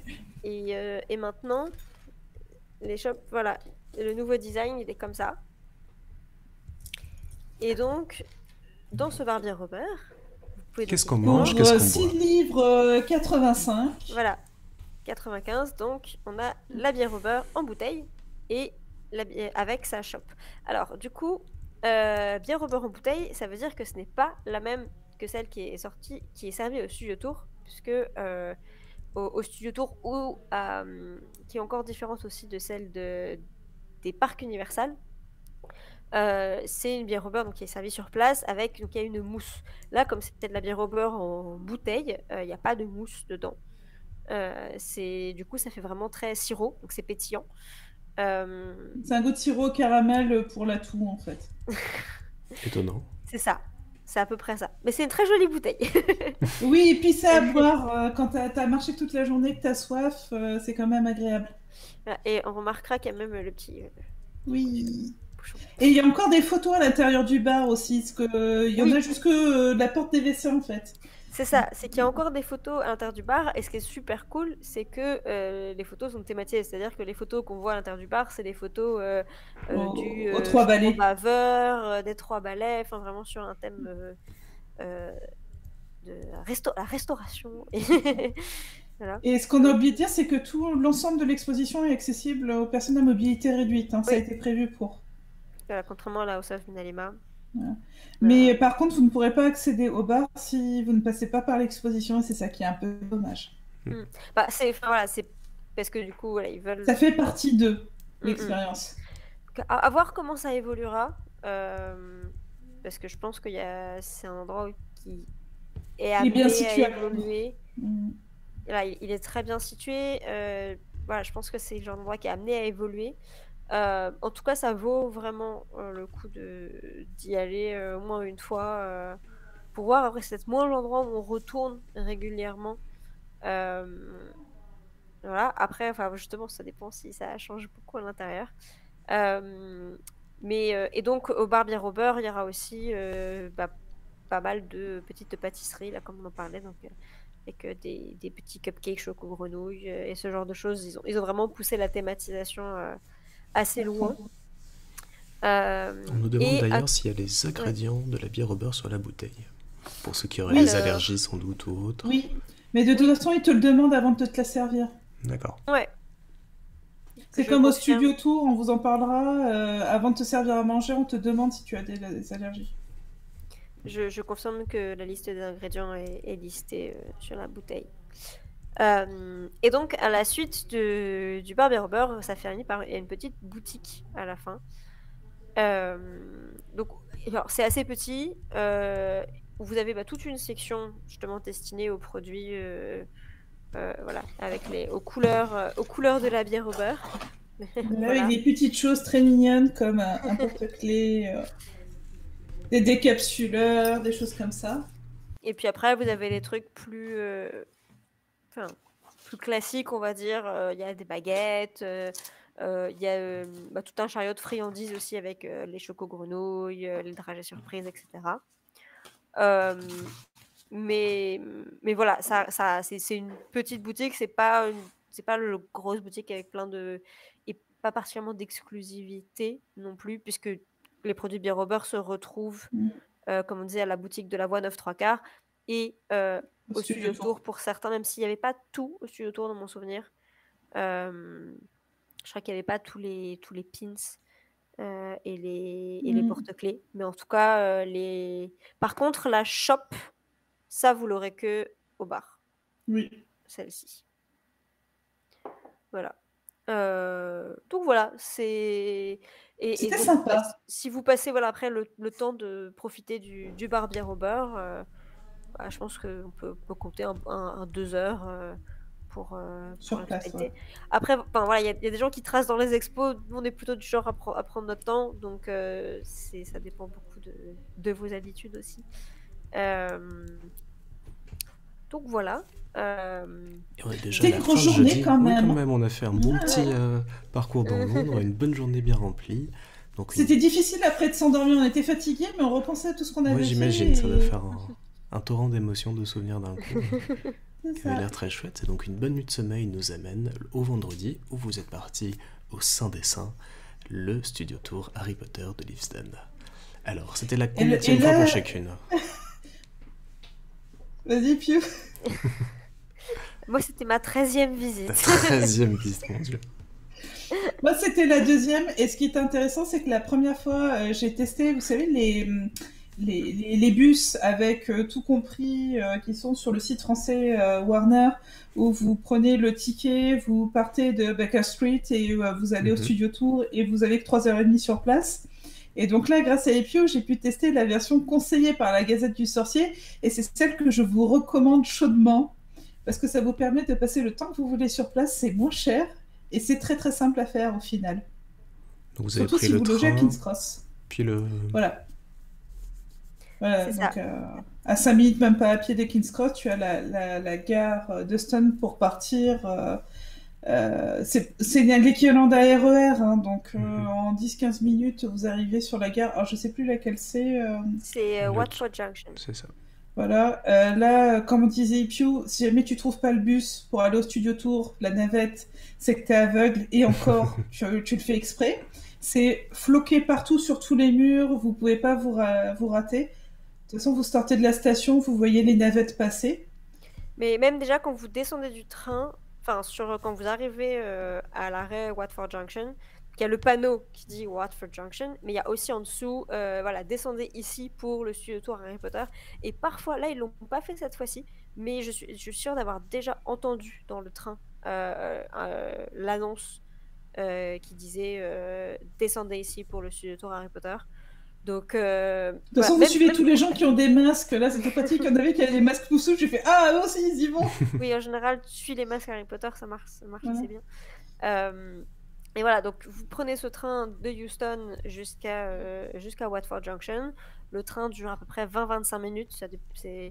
Si vous prenez pas le train qui est terminus Watford Junction, c'est comme le RER, faut pas prendre celui qui va au terminus parce qu'il y a plus d'arrêts entre temps. Et de Watford, donc vous sortez de la gare et juste devant il y a un grand parking. Et de là partent la navette affrétée du Studio Tour. Et Il y donc en a là, pour 3 livres aller-retour. c'est ça. Et alors, est-ce que 3 c'est des livres par billets, personne. nous demande Papuche, si on peut prendre à l'avance, ou est-ce qu'on peut les prendre directement à Houston Station quand on arrive? Tu les prends quand tu arrives et tu peux prendre que l'aller que le retour, les deux en même temps. Alors, pour le billet de la navette ou pour le billet... C'est pour le billet de train qui t'amène jusqu'à Watford Junction. Ah, Alors, en ça va fait, être quoi? c'est avec l'Oyster Card. C'est Ah comme oui. avec le métro. Voilà, tu peux passer, comme on pourrait passer son passe Navigo, par exemple, en région parisienne. On peut aller jusqu'à Watford avec une Oyster Card. C'est 8 livres. 8 livres 50 l'aller, quelque chose comme ça, à peu J'ai eu près. l'impression qu'on avait payé un peu moins cher, mais Ouais. Il y a peut-être des moments où ça varie, je sais pas. Mais ouais, mais ça comptez coûte moins cher que de prendre le bus, tout clairement. compris en tout cas. Faut compter à peu près 15 livres, on va dire, l'aller-retour avec le Oyster Card. Plus les 3 livres de la navette. C'est ça, plus les 3 livres de la navette. Et donc ça, les 3 livres de la navette, vous les payez directement à bord, en montant. Vous payez par carte bancaire, vous pouvez payer en liquide. Et par contre, ça, vous ne pouvez pas le payer avec l'Oyster Card, puisque ça ne dépend pas du service de transport londonien, ça dépend du Studio Tour directement. Donc voilà. Et ça, vous avez un quart d'heure de navette, et il y a des navettes toutes les 20 minutes à peu près. Donc, Qui voilà. vous amène directement devant le parc. C'est ça. Donc vous descendez et vous êtes directement sur l'entrée. C'est ça. Donc voilà. Faites comme ça, ne prenez pas la grande navette. Et parce que du coup, c'est vrai qu'on a eu plusieurs messages à ce sujet-là pendant qu'on y était. C'est qu'en fait, à l'heure actuelle, avec le Covid, les navettes qui partent de Londres, vraiment les navettes de Golden Tour, sont suspendues. Donc en fait, techniquement, si vous essayez de réserver un billet via le site du Golden Tour, bah, on vous dira que c'est pas possible parce que avec le Covid, les navettes ne circulent pas. Alors qu'en fait, le Studio Tour est bien ouvert. Mais donc du coup, il faut bien aller directement sur le site du Studio Tour en anglais et réserver uniquement l'entrée du Studio Tour sur le site. Et ensuite, une fois à Londres, vous faites le trajet par vos propres moyens. Mais voilà, c'est vraiment pas compliqué du tout, même quand on parle pas anglais. Et ça, voilà, vous gagnez du temps, vous gagnez de l'argent. Et du temps sur place, du coup. Et du temps sur place, puisque le temps est pas limité. Parce que ça n'a jamais bougé, en fait. Les tours opérateurs, en fait, comptaient 3h30 sur place. Mais maintenant, vous avez beaucoup plus de choses à visiter. Et là, nous, on est resté 5 heures sur place. C'était déjà trop court. Je suis jamais restée aussi peu de temps au Studio Tour. Et moi, j'avais un avion à prendre sur le retour. Et du coup, voilà, faut prévoir de passer la journée. Vous pouvez manger sur place. Donc, voilà. C'était ma 13e visite. On est resté 5. Oui. Mais là, c'était pire cette fois-ci parce que c'était une animation que ni toi ni moi n'avions vue. Bien sûr. Oui. Et donc, pour juste rappeler aux gens avant, vous réservez un créneau d'entrée, comme on a pu le voir pour les autres expositions. Et donc, c'est mieux, je pense, de réserver un créneau du matin pour avoir toute la journée ensuite sur place. Ouais, moi, c'est vraiment ce que je préfère et ce que je conseille. Surtout que donc, du coup, depuis 2019, ils ont réaménagé le hall d'entrée. Donc, vous avez vraiment ce très grand hall avec le dragon, le pense de fer ukrainien. Ah, c'est impressionnant. Qui est incroyable. Il y a une petite vitrine avec quelques costumes d'animaux fantastiques aussi. On a pu voir de très très près. Oui, du coup, vous pouvez admirer tous les petits détails. Il y a des cafés, dont le magnifique Chocolate Frog Café, donc il y a vraiment cette forme de boîte de choco-grenouille qui sert des trucs super bons. Allez-y. Et voilà, nous, on y était, parce que voilà, du coup, le but était notamment de parler de l'événement Dark Arts, donc l'événement d'Halloween, Magie Noire. Et donc là, le café proposait des pâtisseries thématisées pour l'événement, qui était délicieuse et voilà, qui collait parfaitement avec le thème. Donc c'était vraiment super. Donc, même, vous pouvez arriver une grosse demi-heure bien avant votre arrivée, vous aurez toujours plein de trucs à faire, vous vous ennuierez pas, au contraire. Par contre, Et quand vous après, voyez une pâtisserie qui vous intéresse, achetez-la tout de suite. oui, Ça disparaît très vite. ça part vite, Oui, ah oui, oui, oui. ça part très très vite. Et n'oubliez pas, dès que vous arrivez, de prendre le petit passeport. Vous savez, les petits passeports, parce qu'il y a des endroits où vous pouvez poinçonner Ah oui. voilà, votre petite carte, là, en relief. Mais surtout, celui-ci est une édition spéciale, là. C'est ça, c'est que avant, donc si vous êtes déjà allé sur le tour, il y a de grandes chances que vous ayez eu ce passeport-là, parce que c'est le même qui existe depuis 2012. Depuis l'ouverture du studio, ça a toujours été celui-là. Avec du coup, alors ils ont rajouté des pages au fur et à mesure, parce que donc voilà, vous tamponniez, vous aviez les presses comme ça. Ils avaient rajouté la page de Gringotts, non, parce que Gringotts, il y avait déjà sur le chemin de traverse, mais la page du K9 3 quarts, de la forêt interdite, mais le format était le même. Et donc là, pour la première fois, ils l'ont changé, très légèrement différent. Donc c'est toujours les mêmes presses à l'intérieur, mais du coup cette année vous aviez pour la première fois en fait, donc vous avez normalement une petite chasse aux vifs d'or dans les studios, donc il y a une quinzaine de vifs d'or à identifier et retrouver. Donc, vous pouvez noter dans votre carnet où vous les avez trouvés. Et là en plus il y avait une chasse aux marques des ténèbres. Vous aviez des marques des ténèbres qui étaient projetées sur les murs, et en dessous vous aviez un petit panneau avec des lettres. Donc vous pouviez noter les lettres et reconstituer à la fin le message qui était... De Voldemort, puisque voilà. il aime les anagrammes. Mais Qu'on ne spoilera pas. Mais rien du tout, j'ai dit juste que Voldemort aimait les anagrammes. Voilà.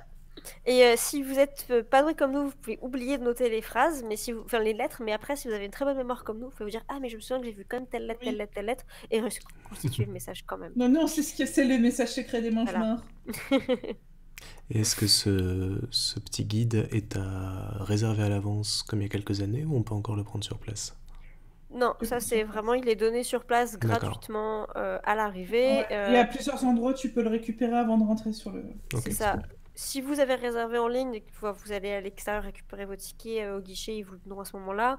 Mais si vous vous rendez compte que vous avez oublié, ils les ont aussi à la bagagerie et au vestiaire. Donc voilà, il y a pas mal d'endroits où vous avez la possibilité de le récupérer. Donc voilà, et donc nous, on y était donc pour l'événement Halloween. Et le premier truc de l'événement Halloween, et qui était trop cool, c'est la grande salle avec toutes les citrouilles. Et on a fait en sorte d'être les premières à rentrer dans la grande salle. C'était magique, c'était sublime. Voilà. La grande salle était plongée dans le noir. Et d'un coup, on voit ces petites citrouilles qui tombent du ciel, là, qui bougent à la place en fait des bougies. Et le présentateur donc, nous invitait à rentrer dans la grande salle. Et une fois que le groupe est à peu près à la moitié, là, ils allument et on voit vraiment tous les détails qui ont été posés sur une des tables. Donc, côté Poussou, c'est marrant. Il y avait toute la bouffe. Donc, il y avait toutes les sucreries, tout ce qu'on peut voir sur les banquets d'Halloween en règle générale dans les films. Et donc là, il y en avait pour des heures à absolument tout regarder les détails de nourriture qu'il y avait posés sur ces grandes tables.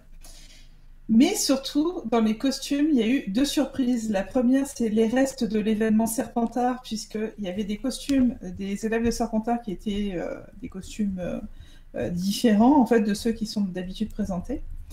Et il y avait en plus les fantômes des 4 maisons. Donc il y avait les costumes qui étaient mis à droite du podium sur lequel il y a les professeurs. Et on a pu les voir de très près, rester très longtemps devant, à regarder les moindres détails. C'était incroyable.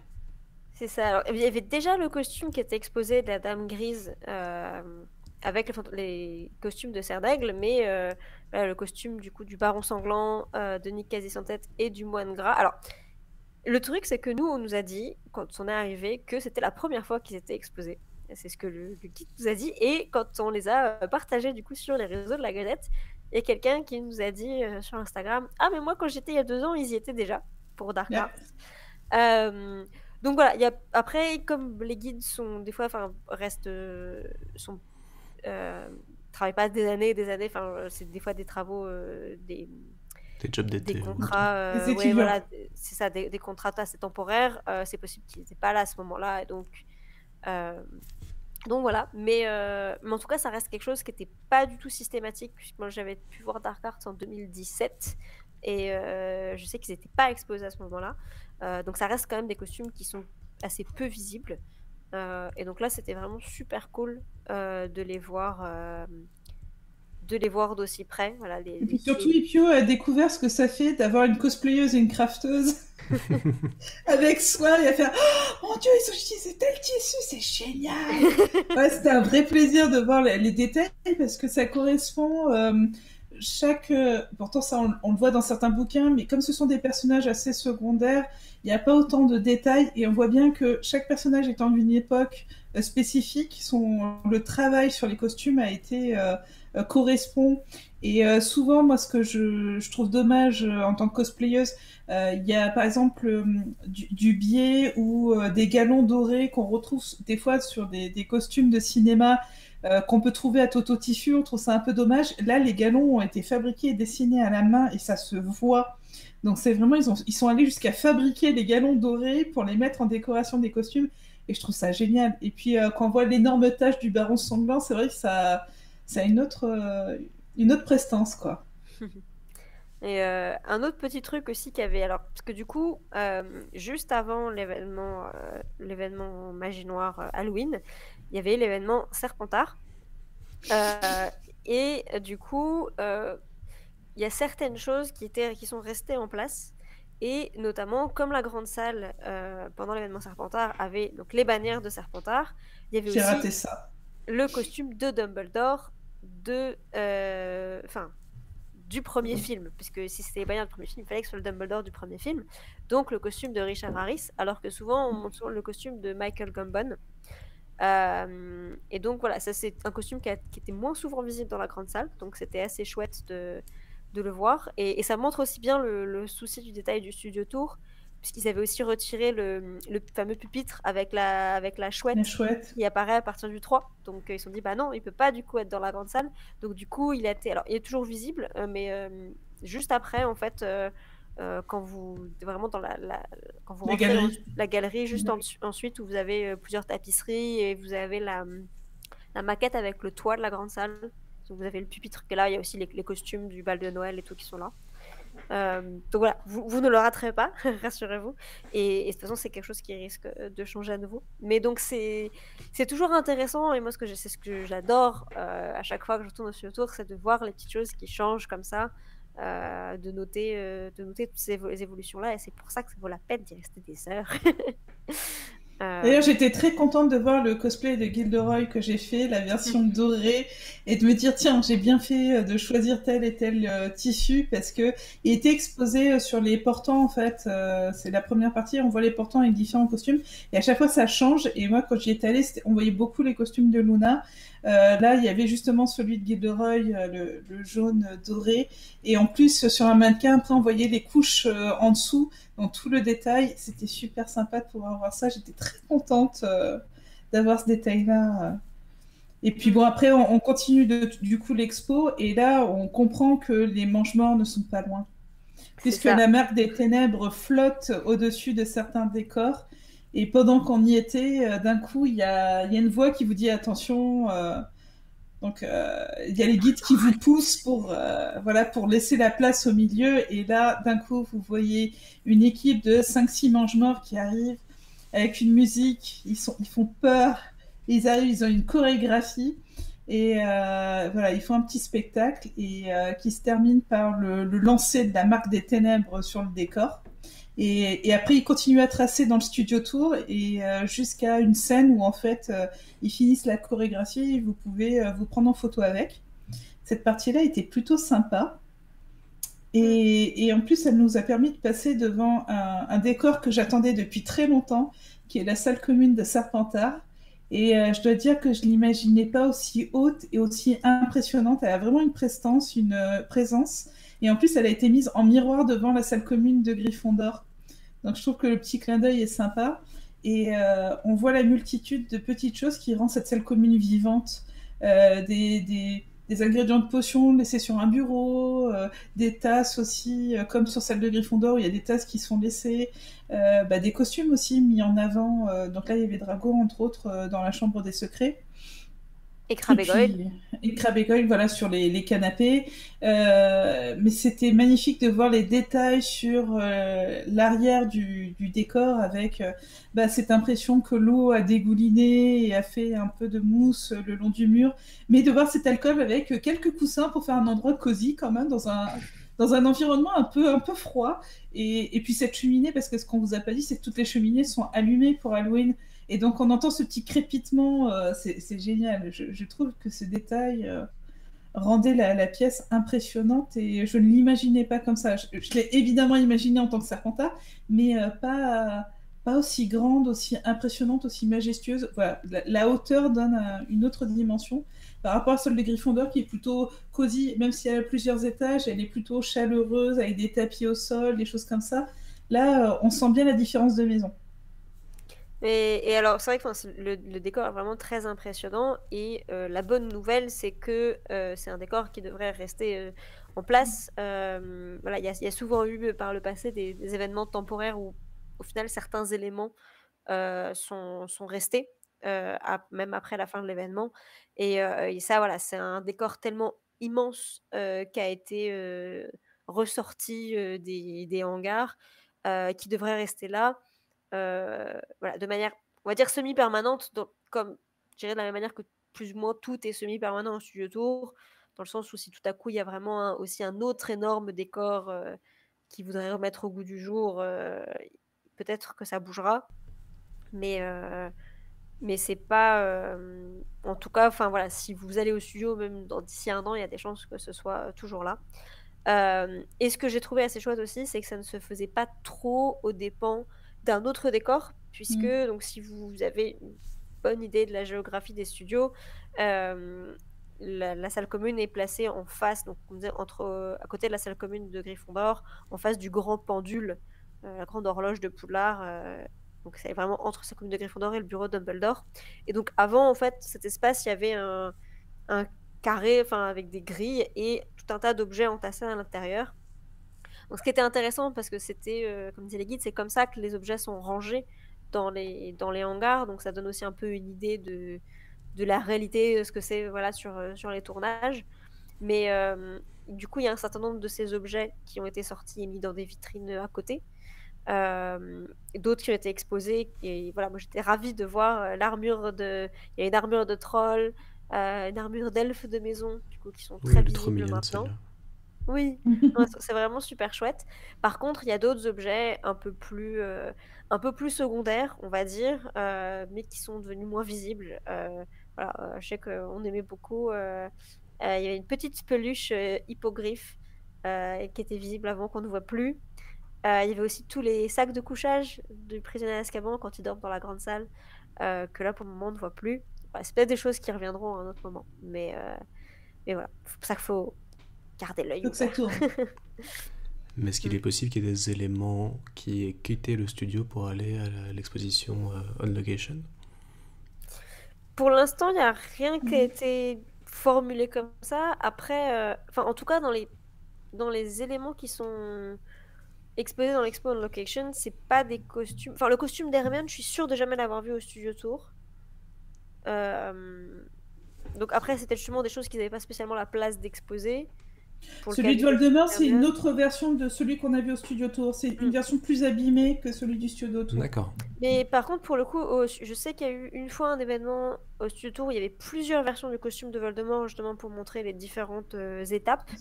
Et donc, ça, je suis sûre d'avoir vu cette version à un moment, mais comme il y a beaucoup de versions, de toute façon, souvent les costumes, ils en ont plusieurs exemplaires parce qu'il faut, faut des versions. Les cascadeurs, les doubleurs, etc. C'est ça. Et d'ailleurs, en parlant des costumes, ce qui est intéressant, c'est que du reste de l'événement Serpentard, on a vu les costumes d'étudiants de Tom Jedusor. Donc les costumes avec le petit détail intéressant, le blason, en fait, à chaque fois, en fonction de l'époque, est différent. Le blason soit de Poudlard, soit de la maison Serpentard, en fait, est différent. Et de voir ce travail d'une pièce à l'autre, c'est vraiment sympa, quoi. Ça donnait une autre dimension. C'était agréable, en tout cas, de ne pas avoir tout ça qui disparaît d'un coup parce que c'est l'événement Halloween. Ils ont fait vraiment une transition. Bah, puis du coup, comme ça se prête un peu au thème, enfin voilà, Halloween, magie noire, Voldemort, bon voilà, il y avait une cohérence. Et moi, ce que j'adore à chaque fois sur les costumes, et que je vous invite à faire attention si vous n'avez jamais remarqué, mais il n'y a jamais juste le costume. Il y a souvent les chaussures, et il y a les bijoux. Et il y a notamment, par exemple, on voit, donc, il y a donc, le costume de Tom Jedusor dans Le Prince de Sang Mêlé, dans les souvenirs, quand il est adolescent. Et donc, on le voit notamment avec la bague de Gaunt, puisqu'il a récupéré. Et donc, il y a vraiment la bague de Gaunt sur le mannequin. Qui est d'ailleurs positionné à côté du costume de Dumbledore. Voilà, comme ça vous permet aussi de savoir à peu près quelle est la période. Et donc, il y a aussi une autre section où il y a le costume de Dumbledore dans la scène de l'orphelinat avec le costume de Tom Jedusor à 11 ans, qui est très mignon. Et pareil, sur le costume de Dumbledore, il y a toutes les bagues un peu farfelues de Dumbledore. C'était chouette de voir ce costume-là aussi, parce que c'est un costume assez anecdotique, oui et non, parce que il marque à l'écran quand on le voit, mais c'est une scène très courte, et donc c'est pas le premier costume auquel on pense quand on pense à une exposition de costumes Harry Potter ou quoi. Donc c'est vraiment super chouette de le voir, et donc voir ces petits détails comme les broches, les bagues, etc. Je trouve ça toujours très cool. Super. Est-ce que vous pouvez juste peut-être rappeler le prix de l'entrée aussi, comme on l'a fait tout au long des autres activités? Alors, le studio tour, alors le prix évolue quand même assez régulièrement, donc j'ai peur de dire une bêtise, mais alors ceci est entièrement gratuit, on est d'accord? Voilà, jusque-là. L'air que vous respirez dedans est gratuit, mais pour passer la porte... Non, par contre, pendant qu'Ipiu recherche, je peux vous dire pour combien j'en ai eu le midi et à quel point c'était pas bon. Tu n'as pas eu les pâtisseries? Parce qu'il y a une offre... Non, en fait, le midi, j'ai pris un hot dog végétarien. Ça ressemble un peu à ce que Ikea a fait à une époque de hot dog végétarien. C'était pas très bon. Il devait y avoir des oignons frits. Ils n'étaient pas frits. C'était servi avec quelques frites. J'en ai eu pour 8 livres 75. Donc, vous voyez, ça coûtait très cher pour quelque chose de pas très bon. Je vous conseille d'aller au Tesco du coin et de vous prendre un sandwich que vous pouvez ramener et aller manger dans les espaces prévus pour, à peu près au milieu du studio tour. Parce que vous n'avez pas le droit de manger dans l'expo. Tu as trouvé le prix, Pio? Oui, donc c'est 47 livres. J'avais 42, mais je pense que le prix... Le prix a tendance à augmenter légèrement, parce qu'il faut dire qu'ils rajoutent des sections, comme on disait, régulièrement, puisqu'il y a eu un premier ajout, c'était le Poudlard Express, ensuite il y a eu la Foire Interdite, et ensuite Gringotts. Donc, qui est waouh, qui est assez impressionnante. On ne vous montre pas trop de photos, comme ça vous avez un petit peu l'envie d'y aller aussi. Mais j'ai dit à mes amis avec lesquels je suis allée en avril 2018, le studio tour que j'ai visité là n'est absolument plus le même. Ça a déjà énormément changé, et bien qu'on retrouve des choses connues, c'est encore un nouvel émerveillement, pardon. Et puis une autre ambiance, d'autres choses à découvrir, d'autres détails à redécouvrir. Donc ouais, c'était super sympa. Et on a fini sur les manches-morts. Attends, il y avait... Si, il y avait un manche-mort dont on peut s'approcher dans le chemin de traverse et à qui on peut poser des questions sur les costumes. C'est ça, justement, c'était un truc qui était assez cool, c'est que du coup, donc premier studio, il y avait cette chorégraphie qui était vraiment là pour le spectacle, qui avait lieu toutes les demi-heures. Et dans le deuxième studio, et plus précisément dans le chemin de traverse, il y avait un mange-mort qui venait régulièrement, et avec la guide qui expliquait les différentes parties du costume, qui montrait les différentes compositions. Donc on voyait notamment l'étui pour ranger la baguette, etc. Et voilà, qui s'équipait au fur et à mesure jusqu'à mettre son masque. Et à un moment où il mettait son masque, il devenait véritablement un mange-mort, et donc il fallait faire très attention et être prêt à se défendre. Et donc ça rajoute une interaction très chouette, parce que voilà, du coup il y a toujours il y a plusieurs enfants qui se sont affrontés en duel avec le mange-mort, mais toujours dans cette idée quand même un peu éducative du studio tour, pour montrer les différentes parties. Puis les voir se mouvoir avec, c'est génial, parce qu'il y a plein de détails. Voilà. Mm. J'en ai fait une de Cap de Mange-Mort et de voir que la capuche tient quand il court. On se demande comment ils font tenir, les mouvements, la façon dont c'est découpé, les tissus utilisés, ça donne une autre image de ce qu'on voit pas forcément dans les films, parce qu'effectivement, il y a un filtre aussi, il y a un traitement de l'image. Donc là, de les voir aussi près, c'est sympa. Et puis le détail sur les masques est impressionnant. En vrai, ils sont vraiment très très brillants et c'est super. Vraiment, c'est un très très beau travail. Un autre ajout de Dark Arts que j'ai beaucoup aimé, c'était les costumes. Donc, dans la Forêt Interdite, ils avaient mis les costumes de Harry et Voldemort, du coup, du 7e film, enfin, cette partie 2. Donc, lorsque Harry va à la rencontre de Voldemort dans la forêt. Et ce qui était intéressant que disait la guide, c'est qu'au début, quand les mannequins ont été installés, ils avaient positionné, donc ils ont commencé par installer Voldemort, ils lui ont mis avec son bras tendu, qui tendait sa baguette, et ils ont mis Harry, et donc ils l'ont mis en miroir. Et il y a des guides qui ont dit, mais attendez, en fait, on peut pas le mettre comme ça, c'est pas possible. Harry, il se défend pas, on peut pas le représenter, comme ça. Et donc, du coup, ils ont changé la position du mannequin. Donc, c'était assez sympa d'avoir ce genre de petit souci du détail qui était auquel ils pensaient pour la mise en place. Sachant que le but, c'était. En soi, le but, c'est de montrer le costume, donc c'est pas si. C'est pas de recréer la scène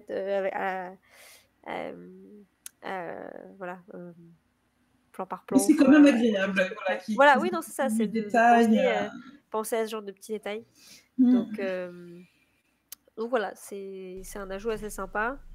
Et ce qu'il y avait aussi qui a été proposé dans les petits ajouts interactifs, c'est un petit stand avec des guides qui expliquent comment on fabrique la morve de troll, le sang de licorne, la bave de touffu.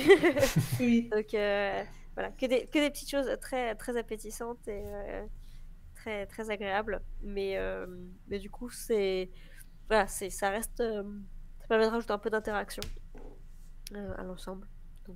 Donc voilà. Il y a un endroit donc, où il faut compter une bonne journée, je pense, pour découvrir, redécouvrir, discuter avec les gens sur place, se perdre, s'amuser là-dedans. Ah oui, vraiment, moi, c'est un truc, si vous avez le niveau d'anglais pour, je vous invite très très fortement à discuter avec les guides. Et parce que déjà, ils sont très calés, c'est des fans. En général, ils sont ravis de discuter des studios, des décors, de tout. Et ils ont toujours des petites anecdotes à raconter, etc. Et des fois, ils vont aussi vous montrer des trucs que justement, sur la première fois que j'ai vu Dark Arts, il y avait du coup une des guides qui montrait, parce que du coup, d'un événement Dark Arts à l'autre, c'est pas exactement les mêmes choses. Donc, par exemple, quand j'avais été la première fois pour Dark Arts, il y avait le journal intime de Jedusor, la version avec l'encre à l'intérieur répandue qui était exposée. Et donc, elle expliquait comment ça fonctionnait. Et en restant à discuter avec elle, elle a fini par sortir un autre accessoire, et elle avait sorti une BD de Martin Mix, Le Mol du Fou, qui est donc une BD que lit Ron dans sa chambre au terrier, mais qui a été recréée par Minalima et qui est dans un coin de la salle commune de Gryffondor et qui est jamais vraiment visible à l'écran. Mais du coup, ça, c'est des petites choses qui sont pas vraiment visibles si vous n'avez pas du coup accès à l'intérieur de décor, donc il n'y a que les guides qui peuvent le faire. Et donc, si vous leur demandez, ils peuvent vous montrer ce genre de choses et tout. Donc voilà, parlez avec les guides, posez-leur plein de questions. Allez-y. Et donc toi, Naria, si tu avais un endroit, un costume, un accessoire à retenir de cette visite, ça serait quoi? C'est dur. C'est dur. C'est dur, mais c'est une question qu'on m'a posée. Non, c'est... déjà, Gringotts, pour moi, c'était une découverte, puisque le décor n'y était pas en 2018. Et c'est une claque, c'est vraiment une claque. On y rentre, c'est impressionnant. Et après, je dirais le nouveau hall, vraiment le nouveau hall avec la partie choco-grenouille, etc. Pour cette impression de grandeur, c'est le tapis au sol aussi qui est très très décoré. Et puis mon coup de cœur, c'est évidemment la salle commune Serpentard. Puisque j'ai raté l'événement, je devais y aller cet été avec Magic Event et on n'a pas pu puisque le début de notre voyage c'était 3 ou 4 jours juste avant le déconfinement, donc on se serait retrouvé en quarantaine là-bas, on n'y est pas allé et ça c'était mon grand regret et à une semaine près on a raté l'événement Serpentard. Mais bon, je me dis, il y a quand même eu des petites touches à droite à gauche, mais j'aurais adoré voir la grande salle en verre. Ça m'aurait vraiment fait plaisir. Mais bon, là, c'est Halloween, c'est quand même à faire au moins une fois, quoi. Et puis, n'oublions pas que l'événement de Noël va bientôt arriver, qu'il y aura de la neige partout. Et si jamais vous réservez vos places, n'oubliez pas qu'ils ferment le studio tour une semaine avant et une semaine après l'événement pour pouvoir installer la neige. Non, non, non. Enfin, ils sont pas fermés. C'est juste que du coup, l'installation se fait de manière, enfin, progressive. Mm. Et du coup, pour le coup, je conseille pas d'y aller juste à la fin ou juste au début de certains événements, parce que du coup, tout n'est pas fini en fait, en termes d'installation. Mais non, ils ferment pas, ils font ça la nuit, je crois. Mais Bah, c'est ce que nous a dit la guide à la fin. oui, mais en vrai, ils ferment pas. Parce que si tu regardes sur le site, t'as tous les jours qui sont disponibles. Non, ticket. Et donc là, l'événement de Dark Arts dure jusqu'à fin du mois, j'imagine, un peu après. Jusqu'à début novembre, jusqu'au 8, Ouais, c'est ça. 8 novembre, je crois. Parce que Noël commence hyper tôt. Ah oui. C'est ça. L'événement de Noël commence le 13 ou 14 novembre et dure jusqu'à fin janvier. L'événement de Noël est vraiment très très beau. Pour le coup, je vous conseille, je vous conseille vivement d'y aller, et ne serait-ce que pour voir la maquette de Poulard à la fin sous la neige, qui est vraiment incroyable. Ouais. Ben, on a fait un beau tour comme ça. Je sais pas s'il y a encore quelques questions dans le chat ou autre, mais... La boutique aussi a été réaménagée. Ah oui. Elle est différente. Ouais. C'est-à-dire, ils proposent plus l'espace baguette à l'arrivée. Si, bien sûr, mais il y a encore plus de choix en fait. Ah oui, d'accord. C'est immense, c'est très très bien fait. Il y a un petit chemin avec vraiment. C'est thématisé. Et d'ailleurs, je vais vous montrer des choses que j'ai pu acheter en prévision de Noël. Voilà, ça c'est un livre en cuir avec la partie en métal Poussouf. Regardez-moi cette tranche. Ouais, du coup, la boutique, en fait, c'est depuis qu'il y a eu Gringotts, l'extension Gringotts, que la boutique a été repensée. Et en fait, là, avec le Covid, ils ont mis un sens de circulation. Donc, du coup, ça fait vraiment un petit labyrinthe, voilà, un petit chemin qui serpente entre les différentes étagères. Mais a priori, donc en temps normal, j'ai posé la question à quelqu'un qui était allé avant le Covid, et du coup, il n'y avait pas ces barrières-là. Donc on pouvait aller plus facilement d'un côté à l'autre de la boutique. Donc voilà. Mais Super. je sais pas s'il y a des questions sur un les attend dans des le chat. endroits. Voilà, On a répondu à tout, c'est ça? le voyage. De toute façon, vous allez proposer sur le site de la Gazette des petits comptes rendus. Oui. Tout à fait. Pour ce grand périple. Vous allez le diviser par lieu, vous allez le diviser par jour. Comment vous allez faire? C'est ça, il y aura un compte rendu, il y aura un article sur le studio tour, un article sur l'exposition Animaux Fantastiques, un article sur l'exposition Harry Potter on Location, et un article sur la nouvelle House of Minalima. Voilà. Super. On va repasser. Bonjour, je réapparais après 1h45 de live. Mais j'étais là tout ce temps. Et donc pour résumer, vous avez fait 2 jours à Londres, King Cross, House of Inanima, Statue of Leicester, l'expo Animaux Fantastiques au Muséum d'Histoire Naturelle, HP on Location à Covent Garden et le Studio Tour, bien évidemment, le vendredi. S'il y a un endroit, on va dire, à part le Studio Tour, parce qu'on sait que c'est un endroit fabuleux, mais dans les autres, s'il y a vraiment un truc à faire, si vous allez à Londres prochainement, qu'est-ce que c'est pour vous? L'exposition Animaux Fantastiques. Ouais, Okay, carrément. Donc unanimité là-dessus sur ce... Je pense ne serait-ce qu'en fait parce que c'est un événement limité dans le temps, déjà. C'est vrai que si vous allez avant janvier, voilà. Après janvier, on n'est pas du tout sûr de où est-ce qu'elle sera. Donc pour moi, c'est là qu'il faut aller en priorité, on va dire. Je pense que c'est peut-être aussi l'endroit peut-être le plus familial, enfin, et que le Studio Tour qui est un peu différent, mais par rapport à l'exposition de la House of Minalima. C'est ça, au niveau de l'accessibilité du public, etc. c'est à la fois, enfin voilà, moi je trouve qu'il y a un très bon équilibre entre le côté de divertissement et le côté plus éducatif. Mhm. Et puis même le Et prix de l'entrée le vaut largement. Enfin, c'est ça. Et donc voilà, si vous avez l'occasion d'aller à Londres, ouais, prévoyez vraiment le temps d'aller dans ce musée, de faire cette expo et voilà, de profiter du reste du musée. Mais je pense que ça reste voilà, un des coups de cœur de ce voyage. Ok. Ploum nous demande, Ipiou, si au bout de 13 fois au Studio Tour, t'as pas commencé à te lasser un petit peu de tes visites. Non, pas du tout en fait. Parce que ce que je disais, il y a toujours plein de trucs qui changent. Il y a des événements. Déjà, il y a les événements temporaires. Enfin, il y en a très régulièrement. Enfin, quasiment à chaque période de l'année, en fait, on tombe dans un événement. Il y a Halloween, il y a Noël. Là, justement, il y avait les célébrations de Serpentard. Donc, même s'il y a quelques périodes où il n'y a pas d'événement défini, c'est de plus en plus rare. Et en fait, même quand on y va, avec très courts intervalles, il y a toujours des trucs qui ont changé, qui ont été déplacés, des trucs qui restent d'un événement précédent. Enfin voilà, comme on disait, là, il y avait tous les trucs Serpentard. Donc non, en fait, je trouve que j'ai presque l'impression d'apprécier plus parce que du coup, je me dis pas, oh, je vais rater quelque chose. Enfin, j'ai envie de tout voir tout de suite ou quoi. Enfin, du coup, je profite vraiment. Je m'attarde beaucoup dans les décors que j'aime particulièrement, un peu moins dans les trucs qui m'intéressent moins. Ou par exemple, enfin, là, on vrai qu'on l'a pas du tout fait aussi pour une question de temps, mais on n'est pas du tout allé dans l'espace photo sur les photos sur fond vert qu'il y a pour faire les photos sur le balai, etc. Et donc,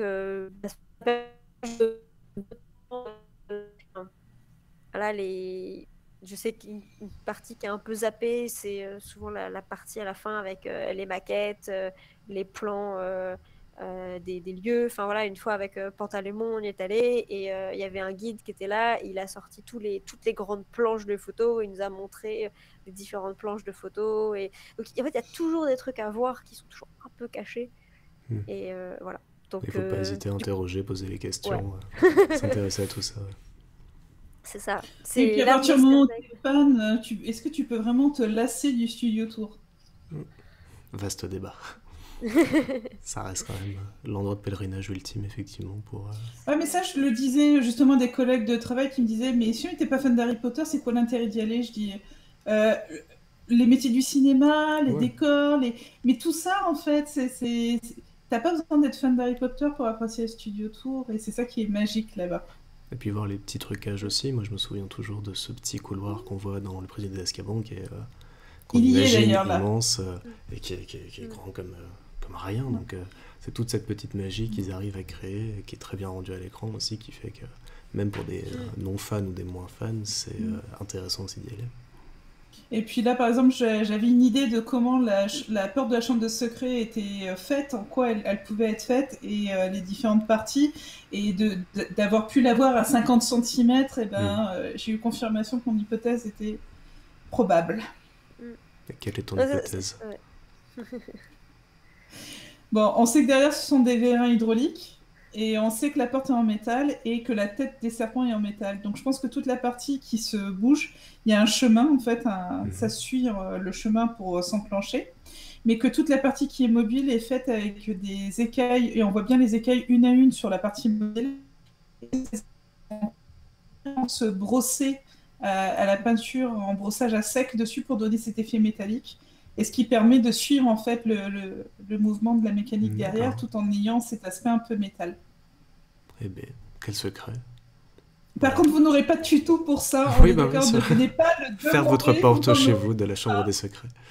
Voilà, et donc du coup, ça me donne. Voilà, est-ce que je me lasse? transition. Bah non, parce que par contre, j'avais jamais été au Studio Tour avec Naria. Et donc, y être. Non, mais c'est vrai, y être avec quelqu'un qui est passionné par les costumes va remarquer des choses qu'on aurait. Enfin voilà, j'aime beaucoup regarder les costumes, mais j'ai pas du tout les compétences en couture ou quoi que ce soit, ou en cosplay voir les détails que Naria remarque. Et donc, avoir quelqu'un qui te fait remarquer ce genre de choses, tu vois aussi les choses de manière différente. Et donc, il y a tout ça, en fait. Enfin, chaque visite est différente aussi grâce aux gens avec qui tu y vas. Et donc, ça fait changer aussi un peu les perspectives sur certaines choses. Donc voilà. Et oui, le cosplay de Gilderoy est bien en soie sauvage. Ça ne m'étonne pas vu le personnage qu'il est de la soie sauvage. Mais c'était chouette de pouvoir avoir la confirmation que c'était ça. Voilà, donc maintenant je saurais quand je reviens que c'est de la soie sauvage et j'aurais jamais poser la question à un guide. Mais avec les cosplayers pour penser à des trucs comme ça. Voilà. Eh ben super. On n'a pas eu d'autres questions, donc je pense qu'on va tranquillement terminer le live là. Je sais pas si vous voulez terminer sur un dernier conseil, un dernier souvenir à partager avant qu'on dise au revoir à tout le monde. Bon, en tout cas, vous allez bientôt avoir les comptes rendus en ligne sur le site. Si vous avez d'autres questions, on sera là pour y répondre avec grand plaisir. Non, juste que l'aéroport, quand c'est le premier jour officiel du Brexit, et que vous êtes français, non, et que vous êtes français, ils vous le font payer cher, mais les douaniers français leur rendent bien aussi quand on arrive sur le territoire français. Donc oui, prenez les devants. Voilà, prenez les devants, partez bien en avance, mais n'oubliez pas qu'ils ne sont plus en Europe et que c'est un peu plus compliqué. Mais ça allait toujours moins que les États-Unis ou certains autres pays, donc prenez les devants, c'est tout, et ça se passera très bien. Organisez-vous, c'est la clé du succès. Exactement. Eh bien super, on va vous remercier de nous avoir suivis. On a écouté avec grande passion votre récit et ça donne vraiment envie. Moi qui n'y suis pas allé, j'ai envie de prendre 3 jours pour aller à Londres tout de suite et découvrir tout ça. Donc merci d'avoir partagé tout ça avec nous. Ça fait combien de temps que tu n'es pas allé à Londres? Un bon moment, bien avant le confinement. Donc ça doit faire 3 ans maintenant que je n'y suis pas allé. Donc, je pense que la dernière fois au studio, ça doit être 2018, c'est ça, 2018-2019, donc beaucoup trop long. Il faut que j'aille découvrir tout ça. Rien que pour Gringotts, ça vaut le coup d'y retourner. Mais j'ai pas vu Gringotts, j'ai pas vu la Forêt Interdite, j'ai pas vu voilà tout ça, donc il faut que j'y retourne. Il faut que j'organise ça. Et d'ailleurs, petite théorie personnelle, le mars prochain, c'est les 10 ans du Studio Tour et je suis sûre qu'il va y avoir un truc. Voilà. Réservez déjà alors pour mars, avril prochain, il y a des petites choses. Super. Voilà. Et bien sinon, vous pouvez nous retrouver sur le site de la Gazette avec des articles de manière très régulière sur les réseaux sociaux, que ce soit Facebook, Twitter, Instagram, où on vous partage plein de choses. On se retrouve notamment demain avec ma petite personne sur Instagram pour un petit live Panini vers 18h, 18h30. Et puis sur Twitch, on essaye d'organiser un live par semaine. Donc la semaine prochaine, vous pourrez retrouver Gizmo jeudi 14, si je ne dis pas de bêtises, pour un live consacré à la nouvelle collection des pièces Harry Potter de la Monnaie de Paris. Donc soyez là parce qu'il vous en fera gagner en live. Et puis vous pouvez nous retrouver sur YouTube pour les replays des lives, des replays de podcasts et d'autres vidéos inédites qui arrivent. Et puis en podcast aussi sur toutes vos applications, que ce soit avec Aspic ou Salut les sorciers, nos 2 podcasts développés actuellement par la rédaction. Et donc plein d'autres projets qui arrivent. Voilà. Oui, dans les conventions, puisque la semaine prochaine, Ipio, tu seras Imaginal avec une partie de l'équipe. Si vous êtes dans la région, une conférence. Si vous êtes dans la région d'Épinal, n'hésitez pas à venir nous voir la semaine prochaine sur le stand de la Gazette aux Imaginal. Le festival est gratuit et on sera ravis de discuter avec vous. On est trop contents de retourner en convention. Ça fait tellement longtemps. Donc voilà, on a trop hâte et voilà. venez nous voir, venez discuter avec nous et ça va être chouette. Super. Et bien allez, sur ce, on vous souhaite une bonne soirée, une bonne fin de week-end, courage pour demain. Et puis, salut les sorciers. À la vôtre. Salut les sorciers.